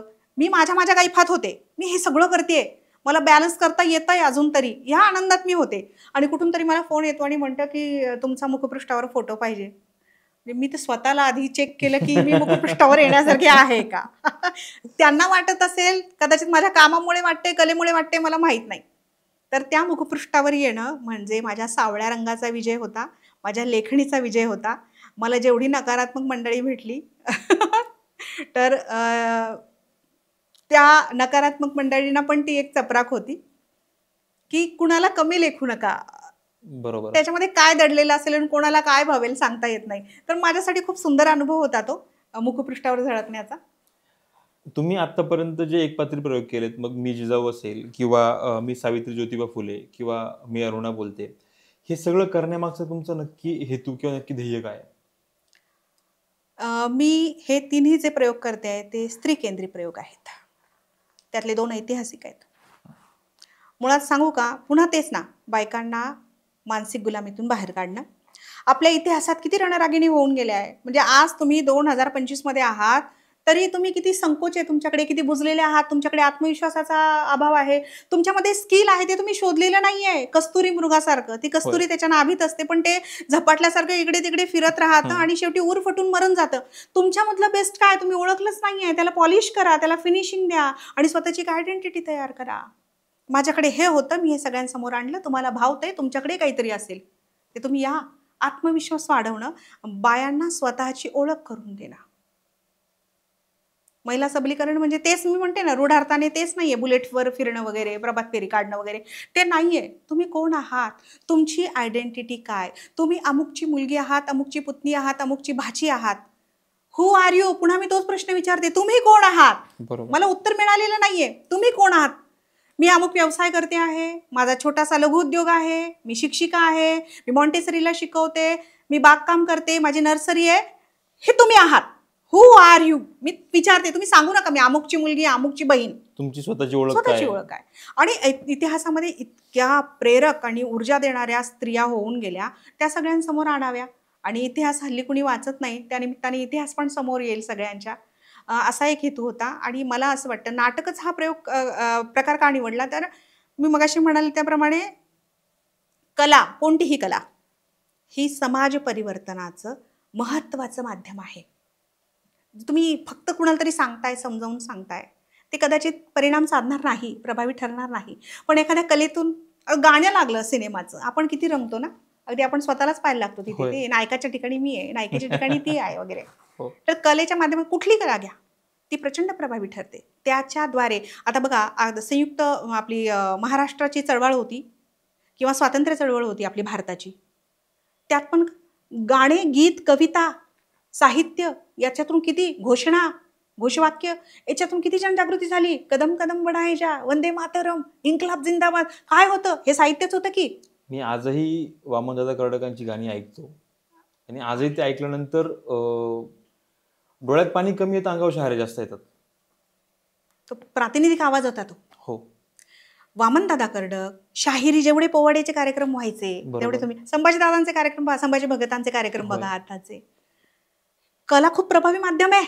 खूप जास्त. माणसाला पेटून उठायला, आता उठवू सारे राणा, आता पेटवू सारे राण. बरोबर. फार सुंदर माध्यम आहे. त्याचा वापर करायला आपल्याला जमलं पाहिजे. खरं तर आता तेच होतंय, वापर कमी होतोय आणि दुरुपयोग खूप जास्त होतोय.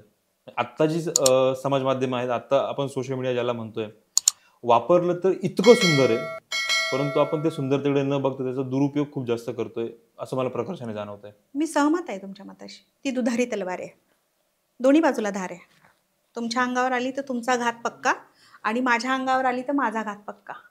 बघा, मर्यादा, अति तिथे माती. कोणत्याही गोष्टीला प्रमाण हवं असतं. एक विशिष्ट मर्यादेपर्यंत ती झाली तर ती छान आहे. म्हणजे ते म्हणतात ना, गोड लागलं म्हणजे ऊस गोड लागला म्हणून मुळासकट खाऊ नये, हा, आणि मऊ लागलं म्हणून कोपऱ्याने खणू नये, तशी गोष्ट आहे. म्हणजे ह्या आत्ता तर आपण बघितलं ना एक इंस्टाग्रामवरचं उदाहरण, की रील स्क्रोल करता करता करता करता आपल्या मानसशास्त्रावर प्रचंड परिणाम होतोय, खूप जास्त. हा, त्या 15 सेकंदाचा रील मी अगदी क्षणात सॅड होते, हॅपी होते, मोटिवेट होते, वरच सॅड होते. भावनिक चढउतार होत आहेत आणि याचा खूप मोठा परिणाम होतोय, तरुणांवर होतोय. जे जे हाताळतात मर्यादेपेक्षा जास्त त्यांच्यावर होतो आहे. खरोखर आहे, तो 1.5 GB डाटा आहे ना, तर काही तरुणांचं आयुष्य उद्ध्वस्त करू लागलेलं आहे. भानच नाही राहत वास्तवाचं, की मला शिकलं पाहिजे, माझं काहीतरी ध्येय असलं पाहिजे, माझं स्वप्न आहे, त्यासाठी मला प्रयत्नरत असलं पाहिजे. तर ही मोठी शोकांतिका आहे. पण आता काय झालं, एखाद्या कुटुंबामध्ये सगळेच जण हाताळतात ती गोष्ट. हो, ते धरबंद कुणालाच नाही. काय करायचं? सामाजिक भान नाश पावलेला आहे. बऱ्याचदा असं व्हायचं, म्हणजे मागच्या काही काळामध्ये आई वडील मुलांना दाखवत होते की तू फोन बंद कर, फोन साईडला ठेव. आता चित्र थोडंसं उलट झालंय. आता मुलं म्हणते की आई जरा फोन बाजूला ठेव. ही वस्तुस्थिती आहे. ह्याही गोष्टींचा विचार खरं कुठल्या तरी टप्प्यावर तो उपरती झालीच पाहिजे प्रत्येकाला. देर आहे दुरुस्त आहे असं काहीतरी तरी आहे, तर घातकच आहे सध्याचं ते. होय. thinkmaharashtra.com वरचं तुमचा दीर्घालेख असेल किंवा Zee Marathi, colours Marathi, TV9 अशा, यासोबतच सह्याद्री असेल, ह्यासोबतच्या ज्या मुलाखती तुमच्या प्रसिद्ध झाल्यात, यानंतर समाजाकडनं, आपल्या जवळच्या मित्रांकडनं, नातेवाईकांकडनं तुम्हाला प्रतिसाद कसा भेटला? उत्तम प्रतिसाद मिळाला. सुरुवातीला काहीतरी नवीन करतेय, असं काहीतरी सुरू आहे तिचं. कोणीतरी खडा मारला असेलच की, म्हणजे कसं, हे का करतेय, तुला काय गरज आहे, किंवा तू असं का करतेय, काहीतरी निगेटिव्हिटी कोणीतरी तर पेरण्याचा प्रयत्न केला असेल. सगळ्याच व्यक्ती तितक्या प्रवृत्ती, व्यक्ती तितक्या प्रकृती. आणि मी तर आता त्याच्या पुढे जोडते, व्यक्ती तितक्या विकृती. तर अशा भेटतच जातात आपल्याला. तुमचं ध्येय जर निश्चित असेल ना, तर आपण कुणाकडेच लक्ष द्यायचं नाही, स्ट्रेट फॉरवर्ड राहायला पाहिजे. तुमचं ध्येय आहे, तुमचं स्वप्न आहे. हे सगळं करताना मला चांगले अनुभव खूप आले. विकास, तुम्ही जे पेरता ना तेच उगवतं. बरोबर. तुम्ही काहीतरी वाईट करायला जाणार नाहीये, तर ते वाईट तुम्हाला त्याचे काय म्हणतो आपण आउटपुट मिळणार नाही. 2-3 अनुभव सांगते, खूप छान आहेत ते. इथे अशोकनगरला, नाशिकमध्येच महात्मा फुले जयंतीला मी व्याख्यानाला गेले होते आणि तिथे गेल्यानंतर व्याख्यान संपले, जर संध्याकाळचं होतं, जेवण वगैरे, ती माणसं सगळी मध्यमवर्गीय कुटुंबातली तिथे आलेली. आणि मग 10पर्यंत चाललं आणि 10ला आम्ही निघालो घरी जायला.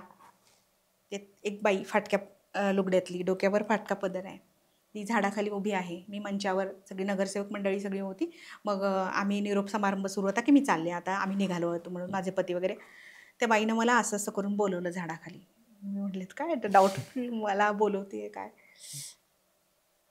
काय आजी, म्हणून मी त्यांच्या जवळ गेले. त्यांनी अगदी चुरगळलेली एक नोट ब्लाऊजमधून काढली, माझा हात पुढे केला आणि त्याच्यात ती उपडी केली, ती त्यांची मूठ. आणि त्याच्यात 100 रुपये होते चुरगळलेले. आणि ते म्हणल्या, लई छान बोलतीस, याच्या बांगड्यावर आईकडून. काय भारी नाही. मी कशाला ते नकारात्मक बोलणाऱ्या लोकांकडे लक्ष देऊ. विकास, खरी गोष्ट आहे. तुमच्या डोळ्यात पाणी आलंय बहुधा. हो. आणि मला केवढा मोठा पुरस्कार तो, इतकं भारी भरून आलं. मी हवेतच आले घरी. म्हणजे मी नाशिक ते निफाड प्रवास हवेतच केला. हे काय एवढं चांगलं काहीतरी करतेय मी. खरं तर ते 100 रुपये नव्हतेच, ती प्रेरणा होती पुढचे 100 वर्ष परत तसंच जगायची. विकास म्हणजे तुम्ही हा विचार करा की ती बाई आधीच फाटकी आहे आणि ती मला आणि ते ती 100 जपलेले रुपये 100 रुपये देते. देते काढून. किती श्रीमंती म्हणावी ती. अरे हो ना, किती सुंदर. आणि एकदा कळवणला गेले, नाशिकमध्येच मी, तिथे गेल्यानंतर मी माझ्या व्याख्यानाच्या शेवटी ती कविता गाते, समाधान पाचपोळांची. हंबरून वासर आले चाटते जवा गाय. सुरुवातीला गायचे, आता तो पब्लिक डिमांडच होते की मॅडम हंबरून वासर आले. आणि मग ती म्हटली, हंबरून वासर आले चाटते जवा गाया, तिच्या मंदी दिसते मले तवा माही माया. अशी सगळी पाची कडवं म्हटली. म्हणून वाटे मले तुही भराव सुखान वटी, पुन्हा एकदा जन्म घ्यावा माय तुझे पोटी. अंठेवावा माथा खट धरून तू हे पाया, तिच्या मंदी दिसते मले तवा माही माया. ही कविता संपली, टाळ्यांचा कडकडाट, आणि एक बाई धावत त्या श्रोत्यांमधून माझ्या जवळ आली. घट्ट पकडलं मला. ताई, तुम्हाला माझ्या पोटात घेऊन टाकू का? काय एक एक अनुभव आहेत म्हणजे. विकास, हे किती सुंदर आहे. कुणाला पोटात घ्यावं वाटतं आपल्याला? लेकराला आपल्या. हो हो हो. किंवा खूप जवळचा जो वाटतो त्याला घट्ट मिठी मारावी वाटते. त्या बाईला मी ओळखत नव्हते. नारी सन्मान सोहळा होता तो, खेडेगावातलीच बाई होते. माझी जबाबदारी ह्या घटना वाढवतात आणि ह्या मला बळ देतात. त्यामुळे मी नकारात्मक गोष्टींकडे लक्षच देत नाही. मला वेळच नाहीये. कुठलेही पुरस्कार असतील, कुठल्याही ट्रॉफी असतील, कुठलेही सन्मानचिन्ह असतील, त्यापेक्षा हे खूप जास्त आहे. आणि यामुळे मला वाटतं की अजून हा प्रवास अविरत सुरू राहील. तो कधीच त्यात खंडन नाही पडणार. खूप खूप अशा छान गोष्टी आहे. आपण नंतर बोलूया कधीतरी. नक्की नक्की नक्की. मला असं वाटतं की हे एका एपिसोड मध्ये संपणाऱ्या गोष्टी नाहीये. आपल्याला पुन्हा एकदा परत बसावं लागेल, पुन्हा त्या चर्चा कराव्या लागतील. नक्कीच नक्कीच. पुढे जात असताना मला तुम्हाला असं विचारायचं की साहित्य सखीचा प्रवास कसा होता? 2019 मध्ये मी साहित्य सखी ही महिला साहित्यिक मंच उभा केला. वैचारिक चळवळ म्हणून उभा केला. त्यातल्या वैचारिकतेचा ठीकसा माहीत नसलेल्या बायका पण त्यात होत्या. आणि समतेबद्दल बोलतोय बघा. साहित्य सखीचा मी प्रारंभ किंवा स्थापना कशासाठी केली, तर मुख्यत्वे साहित्याचे जे महत्वाचे मंच आहेत ना, बायका दिसत नाही त्यावर. अखिल भारतीय मराठी साहित्य संमेलन सोडूनच द्या हो. आता 99वं साहित्य संमेलन साताऱ्यात होतंय. आतापर्यंत फक्त 6, बरोबर, 6 महिला अध्यक्ष लाभले आहे. आता तारा भवाळकर. तारा भवाळकरांचं फार सुंदर वाक्य आहे बघा, फार मोटिवेट करतं ते मला आणि तुम्हालाही आवडेल. एखादी महिला अध्यक्ष होते हा मुद्दा नसावा, तर विद्वत्ता हा मुद्दा असावा. त्याचाच खरं तर अभाव आहे. हा कशाला भाऊ, महिला अध्यक्ष झाल्या म्हणजे काय? विद्वत्ता असणारा कुणी, महिलांकडे विद्वत्ता नसते असं काही आहे का? म्हणजे तुमच्या बोलण्याचा तो काय आहे तो अर्थ तोच होता की. म्हणजे आत्ता एक मी निघताना बातमी वाचली की मुस्लिम महिलांनी भाकरी करून मराठा आंदोलनाला पाठवल्या. तुम्हाला इथे मुस्लिम हा उल्लेख का करावा लागतो? का गरज आहे? काय गरज आहे? म्हणजे कुठेतरी जातीयवाद आपण ज्याला पत्रकारितेला चौथा स्तंभ म्हणतो, आपणच पेरतोय का? किती बेजबाबदारपणाचं विधान आहे ते. मला ते अजिबात आवडले नाही. खूप खटकलं मला की मुस्लिम महिलांनी भाकरी करून दिल्या म्हणजे काय? महिलांनी भाकरी करून दिल्या हे पुरेसं होतं म्हणजे तुम्ही त्यांना वेगळा भाग मांडता? त्या महिला आहेत, त्या समाजाचा भाग आहेत, त्यांना तेवढाच कळावा वाटला त्यांच्या बांधवांविषयी, त्यांच्या लढ्याविषयी, त्यांनी ते पाठवलं. असो, मी पुन्हा माझ्या मुद्द्यावर येते. तर छोटी मोठी संमेलनं पण आपल्या शहरातली बघा ना, किती महिला अध्यक्ष दिसतात? अजिबात नाही. पुरुषांची मक्तेदारी असल्याचं. आणि संमेलनामध्ये बायका पण इतक्या, खरं तर सांगते ना, इतका बालिशपणा आहे काहींचा की मला मिरायला भेटतंय, मला स्टेटस अपडेट करायला भेटतंय, मला सेल्फी काढायला भेटतंय अमुक साहित्यिकाबरोबर, मी इथे सोहळ्यात आले आहे, मी माझी कविता गाते, मला मंचावर मेमेंटो किंवा स्मृतिचिन्ह किंवा फुलं न्यायला ट्रेमध्ये सांगितलंय, हा त्यातच मी खुश. मला मंडपाच्या बाहेर रांगोळ्या काढायला लावल्या आहेत, त्यातच मी खुश. तू कोण आहेस? तुझं स्थान काय? तू कुठं गेलं पाहिजे? तू कशात समाधान मानतेय? तर मला हे सगळं पुसून काढायचं होतं. आणि त्यात पण बायकांना लढावं लागतं मला संधी द्या म्हणून सांगायला. मी म्हटलं मग लढाव पण जाऊ द्या, वाट बघावी लागते. त्यांनी संधी दिली ते काम करायचं, आपण भेटलं तर करू. प्रतीक्षा का करायची? आपणच आपला मंच स्वतंत्र करू की उभा. बरोबर. तुम्ही संधी मागणाऱ्या किंवा वाट पाहणाऱ्या नाही, संधी देणाऱ्या ठरा. आणि मग समविचारी बायका एकत्र जोडल्या आणि तो मंच सुरू केला. अगदी स्वतःच्या खिशातून पैसे काढले आम्ही आणि पहिलं संमेलन घेतलं. मला सांगायला आनंद वाटतो विकास, आजपर्यंत आम्ही राज्यव्यापी महिला साहित्य संमेलनं घेतली, ती एकूण 7 झाली आहेत. आणि फक्त सुंदर. स्त्री आणि पुरुष या समतेबद्दल आम्ही बोलत नाही. मी म्हणते ना वैचारिक चळवळ, ह्या बायकांना सगळं खूप नवीन होतं ते.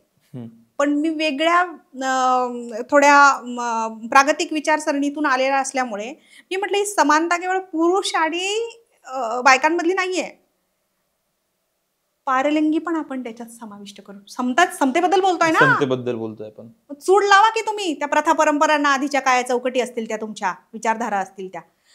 दिशा पिंकी शेख माहिती असेल तुम्हाला. हो, भेटलो दिशा त्यांना मी. पिंकी शेख एका महिला साहित्य संमेलनाची अध्यक्ष होती. आणि त्यांना भेटण्याचा योग पुन्हा एकदा तेच नाव तोंडावर येतं, अनिता पगारे. हा, त्यांच्याचमुळे माध्यमात. हो, भेट झाली होती. जर तुम्ही आलेख पाहिला, वैचारिक चळवळ म्हणजे तुम्ही कोणत्या विचाराच्या महिलांना तिथे बोलवताय, त्या महिलांना काय सांगतायत. नाही तर पुन्हा मध्ययुगीन काळीन काहीतरी सांगणारी बाई तिथे येते आणि काहीतरी सांगत बसते, असं नाही. मी प्रचंड सजग आहे त्या इमेजबद्दल, त्या जे स्टेटस आहे त्या साहित्य सखीचे, रेप्युटेशन आहे. तिथे दिशा पिंकी शेख, शमीभा पाटील, त्याही पारलिंगी. हो, बायकांनी पहिल्यांदा पाहिलं की आपण ज्या पारलिंगी किंवा हिजडा प्रचलित शब्द आहे यांच्याकडे कोणत्या दृष्टीने पाहत होतो आणि यांच्याकडे केवढा अगाध्याने. बरोबर. दिशा पिंकी शेख तर अगदी 7वी पर्यंत शिकलेली आहे, पण ती PhD होल्डर, पोस्ट डॉक्टरेटला पण बाजूला बसवेल अशा प्रकारचं बोलते ती. हो, म्हणजे त्या जेव्हा बोलायला लागतात त्यावेळेस कित्येकदा, म्हणजे जेव्हा जेव्हा त्यांना भेटलोय मी, त्या बोलताना आम्ही ऐकतोय, फक्त हेच चालत होतं. बस किती अभ्यासपूर्ण बोलते ती. आणि हो. हे ते सगळं ती फील्डवरचं बोलते, जे प्रत्यक्ष पाहिलेलं, सायलेलं, काल्पनिक थोडी आहे जे ते. घडलंय, जो अनुभव घेतलाय, जे दिसतंय त्याच चर्चा होतात. नवी दिशा देणार. शमीबा तर स्वतः PhD करते, ती PhD स्कॉलर आहे. मग बायकांची बघा परिवर्तन कसं होतं. मी म्हटलं दिशा पिंकी शेख बायकांना काय बरं या यांना बोलवलं वगैरे मॅडमने. म्हटलं तुम्ही एकदा ऐका तर खरं. दुसऱ्या वेळी म्हणे की याच समूहातून कुणीतरी बोलवा. मग शमीभाला बोलवलं. परिवर्तन असा होतो संत. आणि मग नंतर नीरजा, प्रज्ञाताई पवार, नीरजा, छाया लोखंडे, हा आलेख आता उंचावत चाललेला आहे. आम्ही अशा प्रकारच्या वैचारिक परिवर्तनात काम करणाऱ्या, स्वतः उक्ती कृतीत भेद नसणाऱ्या बायकांना बोलवतो, महिलांना बोलवतो, व्यक्तींना बोलवतो. महिला पण का म्हणावा आपण, जर मी म्हणते दिशाला मी बोलवते तर आम्ही अशा व्यक्तीला तिथे बोलवतो. विकास, मी तर आता पुढचा विचार करते की महिला साहित्य संमेलनाचं अध्यक्षपद स्त्रीवादी पुरुषांना का देऊ नये. पुढचा माझा प्रश्नच तो होता, फक्त महिलांसाठीच आपण का करतोय. नाही, ती प्रेरणा सांगितली ना मी, की मंचावर आम्हाला झगडावं लागत होतं तिथे. मग आता पुरुष पाहायला येतात आमचं संमेलन कसं घेतात म्हणून. बरोबर. हा, असं आहे. आणि खूप चांगलं झालंय. बायकांमध्ये वैचारिक बदल होतो आहे, जो मला इप्सित होता तो. मग आम्ही विचार पेरत जाऊची वैचारिक व्याख्यानमाला त्याच्यातूनच घेतली. बरोबर. असे नाना प्रकार चाललेले आहेत. हे सगळं करत असताना अंतर्नाद असेल किंवा अर्धे आकाश तिचेही, तिचं जगणं, तिची आशा, हे जे स्तंभलेखन तुम्ही केलंय, यांना वाचकांचा प्रतिसाद कसा मिळालाय? एखादा अनुभव शेअर करायला आवडेल का? मी अवास्तव लिहिण्यावर भर देत नाही, मी वास्तववादी लिहिते. जे इथल्या नाहिरे वर्गाचं किंवा शेवटच्या माणसाचं जगणं भोगणं लिहिण्याचा प्रयत्न करते. त्यामुळे तो प्रातिनिधिक आवाज होतो आणि समोरच्याला किंवा वाचकाला तो आपला वाटतो. रडत रडत फोन आलेलेत. सावित्रीमाईचं पत्र लिहिलं होतं मी. सावित्रीमाईला तिच्या लेकीनं लिहिलेलं पत्र. महाराष्ट्रभरातून फोन आले. आता मी माझ्या लेखनाखाली मोबाईल नंबर लिहित नाही माझा. हो, कौतुक पण किती ऐकाल तुम्ही, किंवा काही टीका करणारे असतात ना. मी फारच सुंदर लिहिते असं काही माझं म्हणणं नाही अजिबात. टीका करणारेही असतील, ते घ्यावं छान खिलाडू वृत्तीने. पण आता मी माझ्या सगळ्या कॉलमखाली माझा ईमेल लिहिते, मोबाईल नंबर लिहित नाही. नियमित वाचक फोन करतात. माझी कहाणी तुम्हाला कशी काय माहिती ताई, असे विचारणारे फोन येतात.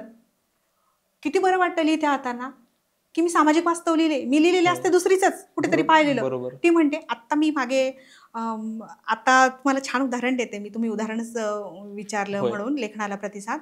3 लाख लोकांनी बुधवारी टाकलेला लेख फेसबुकवरचा वाचलाय. काही डॉलर कमाई केली असेल, ती माती मोल आहे माझ्यासाठी. 3 लाख लोकांपर्यंत वाचक वर्ग खरं तर खूप मोठा आहे. मी तुम्हाला हे झालं की हवं तर तुम्हाला फोटो पाठवते त्याचा. आणि मी फेसबुकला पण टाकलाय. नक्कीच आवडेल आम्हाला. मी फेसबुकला टाकला होता काल, तेव्हा 2.5 लाख लोकांनी वाचला होता. आता तो 3 लाखाच्या आसपास गेला असेल. तर हे किती मोठी कमाई आहे की तुम्ही लिहिलेलं. नाही तर तुम्ही तुमची पोस्ट टाकून पहा एखादी, माझ्याही पोस्ट असतील, कोणी तिथे फिरकलेलं नाहीये असं एक पोस्ट असतील. पण आपण जेव्हा प्रातिनिधिक आवाज होतो तेव्हा लोक, आणि मग मेसेज आलेत मला, इनबॉक्सला आलेत आणि मेलवर आलेत, ही तर माझीच कहाणी आहे. म्हणजे हे भीषण तो लेखाचा विषय असा आहे, तरुणपणी लग्न करून पळून गेलेली मुलगी आणि नंतर त्याने कसं पिडलं वगैरे, मग तिने 3 वेळा प्राशन केलं विष, दुर्दैवाने ती पण वाचली त्याच्यातून. आणि आता मात्र कायदेशीर घटस्फोट घेऊन, आता मी हे काही मिनिटात सांगते पण ते काही मिनिटात घडलेलं नाहीये. तिने बिचारीने काय त्या भोगल्या असतील, सगळ्या वेदना व्यथा तिला माहिती तिच्या. 25 वर्षापूर्वीची गोष्ट सांगते. आज ती डॉक्टरेट करते. 3 विषयात पदव्युत्तर पदवी घेतलेली आहे. स्वतःचं घर आहे, मुलीला इंजिनियर केलेलं आहे आणि कायदेशीर घटस्फोट घेतलेला आहे. तर ती सगळी तिची रिअल स्टोरी मी त्याच्यात लिहिली आहे. मला अनेक मेसेज आले, ही तर माझी स्टोरी आहे, म्हणजे बघा ही वाताहत कुठे कुठे घडती आहे. हो. तर हे माझ्या लेखनातून आलेले अनुभव आहेत मला, जे मला आणखी माझी जबाबदारी वाढवतात, माझ्या लेखणीची जबाबदारी वाढवतात आणि व्यक्ती म्हणूनही माझी जबाबदारी वाढवतात. मी लिहिलं आणि सोडलं असं नाही होत. व्यक्ती म्हणून पण मला माझ्या आचारसंहितेवर लक्ष ठेवणं आहे.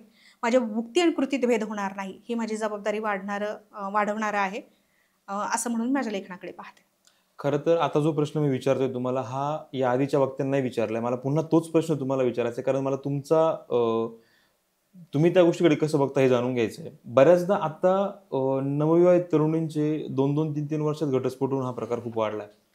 त्यानंतरही म्हणजे त्या तरुणीची चूक असो किंवा नसो, हा चर्चेचा किंवा हा संशोधनाचा भाग मी म्हणेल, परंतु त्यानंतरही त्या मुलीचे आईवडील तिला फोर्स करतात पुढच्या लग्नासाठी. हे कितपत योग्य आहे आणि त्या मुलीने या गोष्टीकडे कसं बघितलं पाहिजे आणि स्वतःला तयार कसं केलं पाहिजे? तो सर्वस्वी तिचा निर्णय आहे. परंतु आईवडील फोर्स करतायत, काय तुला दुसरं लग्न करावंच लागेल, कारण तू तरुण आहेस, तुझं वय 30-32 आहे, आम्हाला समाजाला तोंड द्यायचंय. आई वडिलांना त्या मुलीपेक्षा फक्त समाज जास्त महत्वाचा आहे. मग त्या मुलीने काय नाही, करावं? हे चुकीचं आहे. तुम्ही पहिल्या चुकीतून किंवा पहिल्या काय अन्यायातून ती तुमच्याकडे आली असेल ना, तर तिला आधी तिचे पाय भक्कम करा, तुम्ही आर्थिक स्वावलंबी करा. प्रत्येक वेळी त्या घरात समजा ती आई किंवा ते वडील जर असं म्हणत असतील का तू तुझ्या घरी गेलं पाहिजे, तू लग्न केलं पाहिजे, मग हे तिचं घर नाहीये का? बरोबर हे होतं, वैचारिक कुपोषण आहे हे पालकांचं. त्यांना असं वाटतं की आता लग्न करून द्यावं आणि आपली जबाबदारी संपेल, किंवा आपण हयातभर थोडी हिला पुरणार आहोत. एकदा जर समजा चूक झाली, एकदा जर ती मुलगी सासरहून परत आलीये, त्या मुलीला एखादं अपत्य असेल समजा फॉर एक्झाम्पल, असं सगळं झाल्यानंतर त्या मुलीला तिच्या पायावरती उभं करण्यापेक्षा परत दुसरीकडे लोटण्याचा का विचार केला किंवा प्रयत्न केला जातो? ते पालक आहे ना, कोणत्या पार्श्वभूमीतून आले, त्यांचा वैचारिक स्तर काय. मी पुन्हा सुजान पालकत्वाकडे येते. आता आपल्याकडे वैष्णवी हगवणे प्रकरण घडलं. हो. आता ती मोठ्या घरातली होती म्हणून ते ऐरणीवर आलं ते सगळं प्रकरण. पण अशा कितीतरी गोष्टी खूप वैष्णवी घडताय, आहेत, खूप कितीतरी वैष्णवी आहे, आहेत. ते मीडियात येत नाही एवढंच. हो. हा, तर मग पालकांची वैचारिक काय असेल, ती मानसिकता असेल. दुसरी गोष्ट, आपली जबाबदारी संपली. सामाजिक प्रेशर तुम्ही म्हणता ते 100% आहेच आहे. सामाजिक दबावही असतो. परंतु समाज तुम्हाला पायी पण चालू देत नाही, घोड्यावर पण चालू देत नाही. मी त्या पालकांना तुम्ही काही सांगण्यापेक्षा मला असं विचारायचंय, त्या मुलींना, त्या महिलांना तुम्हाला काय सांगाल की त्यांनी काय केलं पाहिजे? एक्झॅक्टली मी हेच काम करते. माझ्याकडे जी वेगवेगळी माध्यम आहे की तुम्ही आधी आर्थिक स्वावलंबी करा. छोटं मोठं तुमचं काम असेल जे तुम्हाला काहीतरी आर्थिक मोबदला देत आहे. म्हणजे उद्या तुम्हाला मध्यरात्री जरी नवरा म्हटला की चल हे माझं घर आहे, निघ म्हटल्यानंतर, किंवा आई वडील गेल्यानंतर भाऊ भाऊजाई यांनी बाहेर काढलेली पण मुली मी पाहिलेल्या आहेत. पण तुमचं काय, कोणाच्या तरी आश्रयाने का राहायचंय तुम्हाला आयुष्यभर? Who are you? पुन्हा माझा तोच प्रश्न येतो, हू आर यू? याच्या भोवती हे सगळं झाडं विणलं जातं. तुझी ओळख तयार कर. तुझं काय काम आहे? तुझे पाय भक्कम आहेत का? तू निर्णय घेते का? तुझं मत आहे का? तुझी भूमिका आहे का? शिक्षण तरी पूर्ण केलंय का? म्हणजे शालेय वयामध्ये, महाविद्यालयीन वयामध्ये मुलींना हे सांगणं गरजेचं की ध्येय ठरवा. आता मी प्रथम वर्षाच्या वर्गात केली ना FYBAच्या, उभं करते मुलींना. नाव सांग, कुठून येतेस, छंद काय, काय व्हायचंय पुढे? फिदी हसतात. नवीन आहे, कोणी विचारलंच नाही ना आम्हाला काय व्हायचंय पुढे. मग ते जाणीव करून देणं खूप गरजेचं आहे की अरे हा, मला काहीतरी व्हायचंय, मला काय व्हायचंय, मला वकील व्हायचंय, मला डॉक्टर व्हायचंय, मला काय करायचंय, मला शिक्षक व्हायचंय. मग तिथून ती किक बसते विचारांना.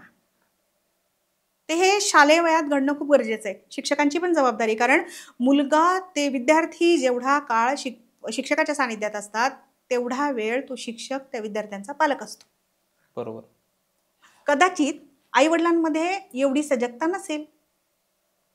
नसेल, आर्थिक स्तर, आणखी काय त्यांचे कामधंदे, एवढे काय बोलणार आहेत मुलाशी फ्युचर विषयी वगैरे, अडाणी, अज्ञानी, असाक्षर असे बॅकग्राऊंड असू शकतं.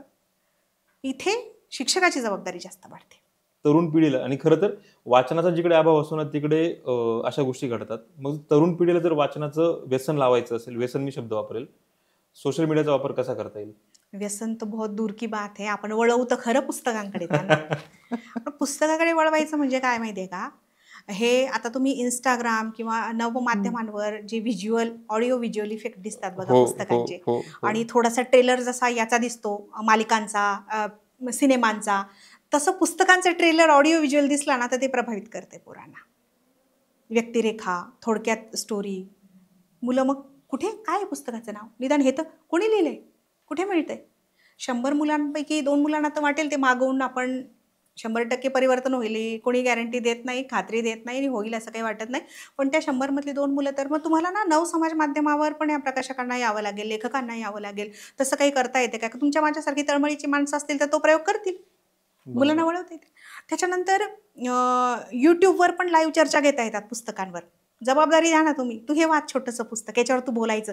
किती भारी वाटतं ना, मला काहीतरी महत्त्व दिलंय यांनी किंवा माझ्यावर जबाबदारी दिलेली, मला हे वाचायचं आणि बोलायचं आहे. मुलं विचार तर करायला लागतील. लाईव्ह चर्चा होतात. बुक क्लब स्थापन करता येतात. बुक क्लब आहेत व्हॉट्सअपवर, मी काही हो बुक क्लबवर हो आहे हो की या आठवड्याला आपल्याला या पुस्तकावर चर्चा करायची. अभ्यासू पोरं आहेत ना, भाषेची असतात, इतर असतात. आपला व्यवसाय सांभाळून वाचन करणारी पण खूप लोक पाहिलेत मी. तुम्हाला जर आठवत असेल, आपण सोबत येण्याचं किंवा आपण एकत्र येण्याचं माध्यम पण तेच आहे. व्हॉट्सअपवरती साहित्य कट्टा नावाचा ग्रुप स्थापन झाला होता आणि त्या साहित्य कट्टामध्ये आपण दोघं सोबत होतो. हां तिथून तुमचे लेख वाचायला सुरुवात झाली, मी तुमचे हां. लेख वाचत गेलो आणि मग तो कॉन्टॅक्ट झाला. हं. खरं तर ह्या सगळ्या प्रवासाला 10 वर्ष गेली. 10 वर्षांनंतर पहिल्यांदा आपण आज भेटलोय. होय होय, अगदी अगदी. आणि वाटत नाहीये की परिचित आहोत, कारण कुठेतरी वेवलेंथ जुळते. तुमचं चिंतन माझं चिंतन कुठेतरी छेद देत आहे, त्यामुळे ही रंजक होते या चर्चा अजून. तर बुक क्लब स्थापन करता येतील. व्हिज्युअल आणि ऑडिओ इफेक्ट म्हटले मी तसे. ऑडिओ बुक्स करता येतात, पोरांना ऐकायला खूप आवडतं. विकास, कोरोनामध्ये सगळी मुलं घरी होती, त्यावेळी माझ्या सगळ्या 11 विषयांच्या पाठ्यपुस्तकांच्या नोट्स तयार नाही केल्या. नोट्सचं मी ऑडिओ केले, व्हिडिओ केले, ऑडिओने व्हिडिओ केले आणि यूट्यूब चॅनलवर टाकले. आणि ते नाशिक नाही तर पूर्ण सावित्रीबाई फुले पुणे विद्यापीठाअंतर्गत अहिल्यानगर, पुणे आणि नाशिक या केंद्रात जेवढे कॉलेजेस आहेत त्या मुलांनी, मॅक्झिमम मुलांनी त्याचा लाभ घेतला. म्हणजे त्या माध्यमातून मुलांची मागणी आहे की असं येऊ द्या, मुलांना वाचायचं नाहीये, एका ठिकाणी बसायचं नाही. त्यांची दुसरी काय, आता शेतात राबणारी पोरं आहे आमची, बारे देताना कानात हेडफोन घालून कथा ऐकतात मराठीच्या. गाणी ऐकण्यापेक्षा हे खूपच सुंदर आहे. मी त्यांना पर्याय दिला की तुम्ही हे ऐका, अभ्यास पण होतोय. बारे द्या मॅडम, काम होतं मग पुस्तक धरून. मग वडील म्हणत होते, काय सारखा आरसा धरतो चेहऱ्यासमोर, करतो की नाही आम्हाला माहित नाही. मॅडम हे पण होतंय, हे पण होतंय. सगळी मुलं नाही, पण हे असं होतंय बहुतेक करून की तुम्हाला माध्यमांचा वापर त्या दृष्टीने करता यायला पाहिजे की मुलांना आकर्षित करून घेणे. मुलांना काय हो, त्यांचं वय काय ते मोरपंखी वय, फुलपाखरी वय आहे त्यांचं, स्थिर नाही आहेत ते. तर तुम्हाला त्यांचं चित्त आकर्षित करून घेण्यासाठी काही साधनं, माध्यम, स्वरूप द्यावी लागतील त्यांच्याकडे. हे करता येईल. एका वेगळ्या विषयाकडे परत वळतोय. स्त्रीवाद कालचा आणि आजचा काय फरक आहे? भूतकाळ आणि वर्तमान. काय झालंय आता इथे परत नवमाध्यमांचा प्रभाव आहेच स्त्रीवादावर. स्त्रीवाद म्हणजे सगळ्या लिंग समानतेबरोबर मताधिकार वगैरे हे सुरुवातीची कन्सेप्ट होती. आता सगळ्या प्रकारची समता अपेक्षित आहे. ती हिंसाचारावर बोलते, ती राजकारणातल्या तिच्या सहभागाबद्दल बोलते आहे, स्त्रीविरोधी जे जे काही होते त्या सगळ्यांवर बोलते. आता असं नाही होत की महाराष्ट्रातला स्त्रीवाद, भारतातला स्त्रीवाद, माध्यमामुळे काय झालंय, जागतिक स्तरावरच्या महिला समविचारी, आपण स्त्रीवादी म्हणतोय किंवा समविचारी, एकत्र येत आहे. आणि मला वाटतं या स्त्रीवादाचा जो व्याप्ती आहे ना ती प्रचंड वाढलेली आहे. आणि याच्यातून आपण म्हणतो ते छद्मी नारीवाद, छद्मी स्त्रीवाद, स्युडो फेमिनिझम म्हणतात. खरं तर हा स्युडो फेमिनिझम कशातून येतो, फेमिनिझम मूळ कन्सेप्टच कळालेली नाहीये, हेही आहे. पण मला असं वाटतं की स्त्रीवाद अधिक बळकट होतोय आणि त्यांचे मुद्दे पण लढण्याचे वाढलेले आहेत. मागणीच्या गोष्टी काय आहेत त्याच्यावर पण जागतिक स्तरावर एकमत होतंय आणि खूप चांगली साधक बाधक चर्चा होते आहे. तर पूर्वीच्या स्त्रीवादापेक्षा आजचा स्त्रीवाद फोफावतो आहे आणि पसरतो आहे. आजच्या तरुणांना जर तुम्हाला काही सांगायचं असेल, म्हणजे विशेषतः मी मुलींना म्हणेल, ज्यावेळेस तुम्ही मी अरुणा बोलते करतायत, त्यानंतर निर्भया प्रकरणं होतात, कॅन्डल मार्च निघतात, हे सगळं बघितल्यानंतर, हे सगळं अनुभवल्यानंतर जर मी तुम्हाला असं म्हणत असेल की आजच्या तरुणांना, विशेषतः मुलींना जर तुम्हाला काही सांगायचं असेल, काय सांगाल? फक्त महिला अत्याचाराबाबतच अपेक्षित आहे का तुम्हाला? होय, कारण तेच सगळ्यात महत्वाची गोष्ट सध्या असं वाटते. बऱ्याच ठिकाणी बऱ्याच गोष्टी बोललं जातं. महिला अत्याचारांच्या बाबतीत फक्त मेणबत्त्या घेऊन दिसतात लोक, त्यावरती काम होताना दिसत नाही, म्हणून हा प्रश्न विचारतोय. हा व्यवस्थेला आपण जाब विचारला पाहिजे ना, कुणामुळे होत नाहीये. आणि मी महिलांना का सांगू, मी पुरुषांना सांगेल ना, महिला अत्याचार करू नका. आणि नक्कीच पुरुषांना सांगणं गरजेचं आहे, म्हणून तर मी तुम्हाला तोही प्रश्न विचारला की मुलीने चांगले कपडे घालण्यापेक्षा मुलाची नजर सुधारणं गरजेचं, त्याकरता त्याच्या आईवडिलांनी त्यावरती संस्कार करणं गरजेचं आहे. पण जगाला आच्छादन घालण्यापेक्षा आपण स्वतःला सुरक्षित कसं करावं याबद्दल तुम्ही काय सांगाल, हे मला विचारायचंय. त्याच्यात सुधारणा झाल्याशिवाय ती सुरक्षित कशी होईल हो? तिला कराटे, जुडो कराटे का शिकवायचंय तुम्हाला? त्याला चांगलं वळण लावा, त्याला शिस्त लावा, परक्या स्त्रीकडे कसं बघायचं आहे, कसं वागवायचंय, हा व्यवहार त्याला शिकवा. ती संधी नाहीये, ती जबाबदारी त्याला शिकवा. तिला जुडो कराटे शिकवताय म्हणजे तो आहे तसंच जैसे ते चलने दो. तिला मिरची पूड पर्समध्ये ठेवायला लावताय म्हणजे नक्कीच त्याला थांबवलं पाहिजे. त्याला ते काय म्हणतो आपण, त्याला व्यसन घातलीच पाहिजे. पण मुलींनी झुंबा आणि तत्सम गोष्टी करण्यापेक्षा थोडंसं शिवकालीन विचारांचा जर विचार केला आणि जर समजा काही गोष्टी स्वतःला सुरक्षित करण्याकरता शिकल्या तर काय वाईट? ठीक आहे, त्या शिकाव्या त्यांनी. पण जर अन्यायाला सुरुवात झाली ना, तर त्यांनी वाट बघू नये, मोठं काही घडतंय आणि मग मी बोलेन ते 9 टाके वेळेवर घातलेले 1 टाका, पुढचे 9 टक्के तेच खरं तर मला तुम्हाला विचारायचं तर होतं. बघा, बाईला 6 सेन्स असतात असं मी मानते. तिला कळते समोरच्याशी नजर, हो, तिला स्पर्श कळतो. त्या स्पर्शाला पण वेगवेगळ्या भावना असतात, ते तिला कळतं. तिने वेळीच जागं व्हायला पाहिजे. आणि बायकांनी संकोच, बुजणं, लाजणं, मग मी हे केलं तर मग याचे परिणाम हे होऊ शकतात, नाही.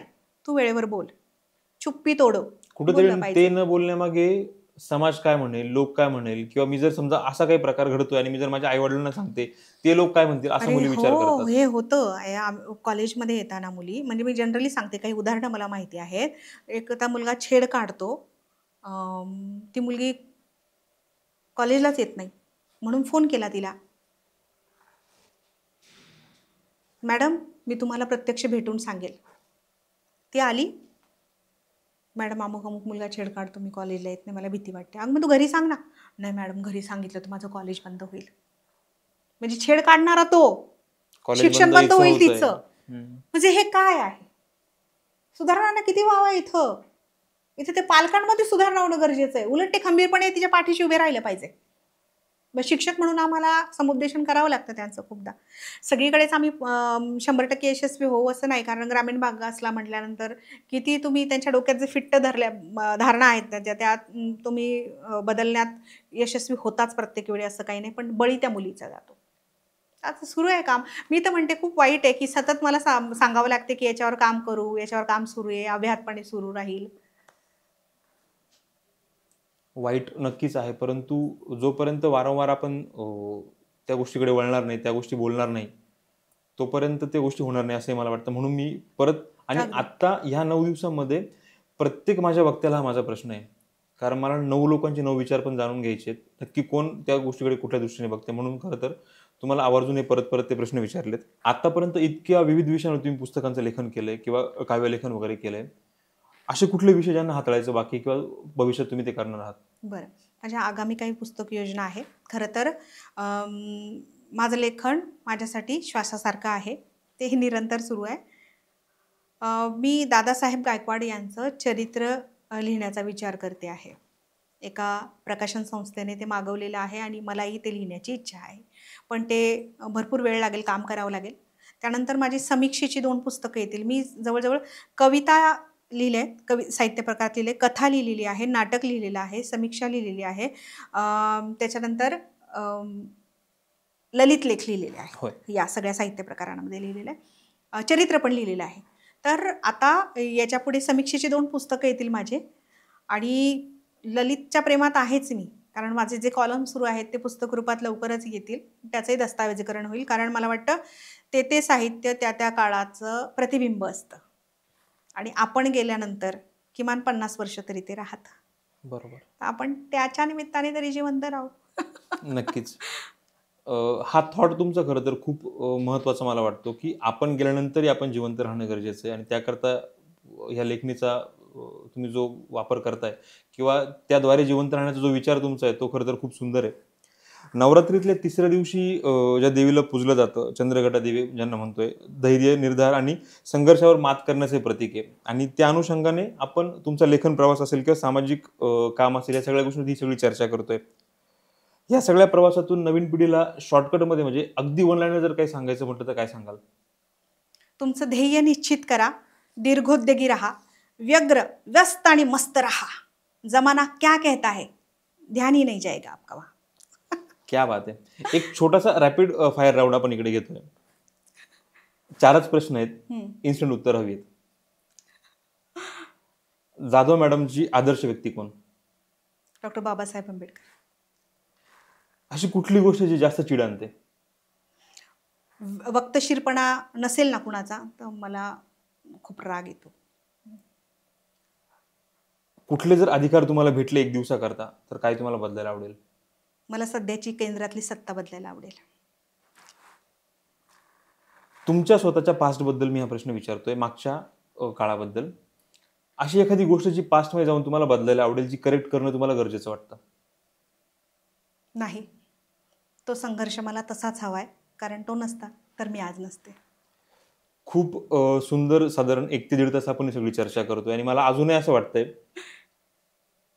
ही चर्चा अपुरी आहे. यात अजून बरेच विषय हाताळण्यासारखे, बोलण्यासारखे, बरेच विषय आमच्या प्रेक्षकांपर्यंत पोहोचवण्यासारखे आहे. परंतु कुठेतरी जायचं असेल, कुठेतरी थांबावं लागतं आणि मला तुम्हाला परत एकदा आमच्या चावडीवरती बोलवायचं आहे, म्हणून आज मग थांबणं गरजेचं वाटतंय. परंतु हे थांबत असताना ज्या एक पात्रींचा आपण उल्लेख केला, यापैकी कुठलंही जे तुम्हाला योग्य वाटेल, आमच्या पिक्टोग्राम चावडीच्या माध्यमातनं त्याचा एक अंश आमच्या प्रेक्षकांपर्यंत पोहोचावा अशी आमची इच्छा आहे. नक्कीच आवडेल मला. त्या दिवशी पुण्यातल्या त्या रस्त्यानं निघाले होते ना मी, झपा झपा झपा झपा. त्या भेडेवाड्यातल्या 6 पोरींचे चेहरे मला खुणावत होते. कवा एकदा जाऊ आणि त्या पोरींना ख ख ग घ शिकवू असं मला झालेलं. पण पाहते तर काय, अशी काळजाजवळ पाटी पुस्तकं म्या कवटाळलेली, झपा झपा नजर सरळ. आणि तेवढ्यात एक मवाली आला ना माझ्या समोर आणि म्हणतो कसा, ए बाई माग फिर, बाई माग फिर. अरे ही माळ्याची पोर आपला ऐकत नाही म्हणजे काय र, ए बाई माग फिर. त्याच्याकडे ढुंकूनही पाहिलं नाही. पाटी पुस्तकं चांगली काळजाजवळ खवटाळली, झपाझपा चालू लागले भेडेवाड्याच्या दिशेनं. तेवढ्यात तो धटिंगण परत पिटा पुढ्यात आला आणि म्हणलं, ए बाई माग फिर, नाही तर भर रस्त्यात तुला बेआबरू करीन. बेआबरू मला? एवढा वेळ न थांबलेली मी डोईवरचा पदर खाली घेतला, कमरेला खोचला, काळजाजवळची पाटी पुस्तकं खाली ठेवली वट्यावर, गेले ना त्या धटिंगणाच्या समोर. साऱ्यांनी श्वास रोखले. मी घाबरते वय. त्या धटिंगणाच्या डोळ्यात डोळे घालून उभी राहिले. साऱ्यांनी श्वास रोखले आणि त्या धटिंगणाच्या दिलीकीक सनसनीत थोबाडीत ठेवून तशीच परत डोईवर पदर घेतला, काळजाजवळ पाठी पुस्तकं कवटाळली, शाळेत गेली. त्या माया येवल्या पोरीनं शिकवलं. घरी आली तर कुणीच बोलना माझ्याशी, कुणीच नाही. कुणी मेल्यावानी शांतता घरात, स्मशान शांतता. काय चुकलं होतं माझं? तो धटिंगण माझ्या अंगचटीला येत होता, आबरू म्हणत होता, ऐकून घ्यायचं होतं मी. कुणीच बोलना. घालमेल वाढली काळजाची. कासावीस झाला जीव. कोणीच बोलना. काय चुकलं होतं वय माझं? काय चुकलं होतं? येऊन जाऊन एकच विचार, माझं तर काही चुकलं नव्हतं. घरात कोणीच बोलना. वाईट टाकल्याला आवडतं वय कोणाला? कोणीच बोलना. अरे शिव्या द्या, शाप द्या, पण बोला. माणसाला बोलायची आस असते ना.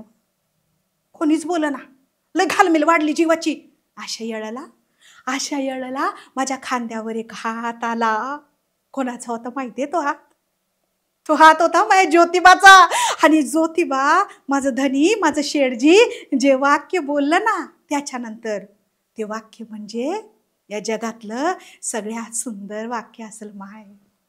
एका बाईसाठी एका माणसानं उच्चारलेलं, एका नवऱ्यानं एका बायकोसाठी उच्चारलेलं, एका पुरुषानं एका बाईसाठी उच्चारलेलं. काय वाक्य होतं माहिती ते वाक्य होतं, अशीच वाघासारखी जग, वाघासारखी.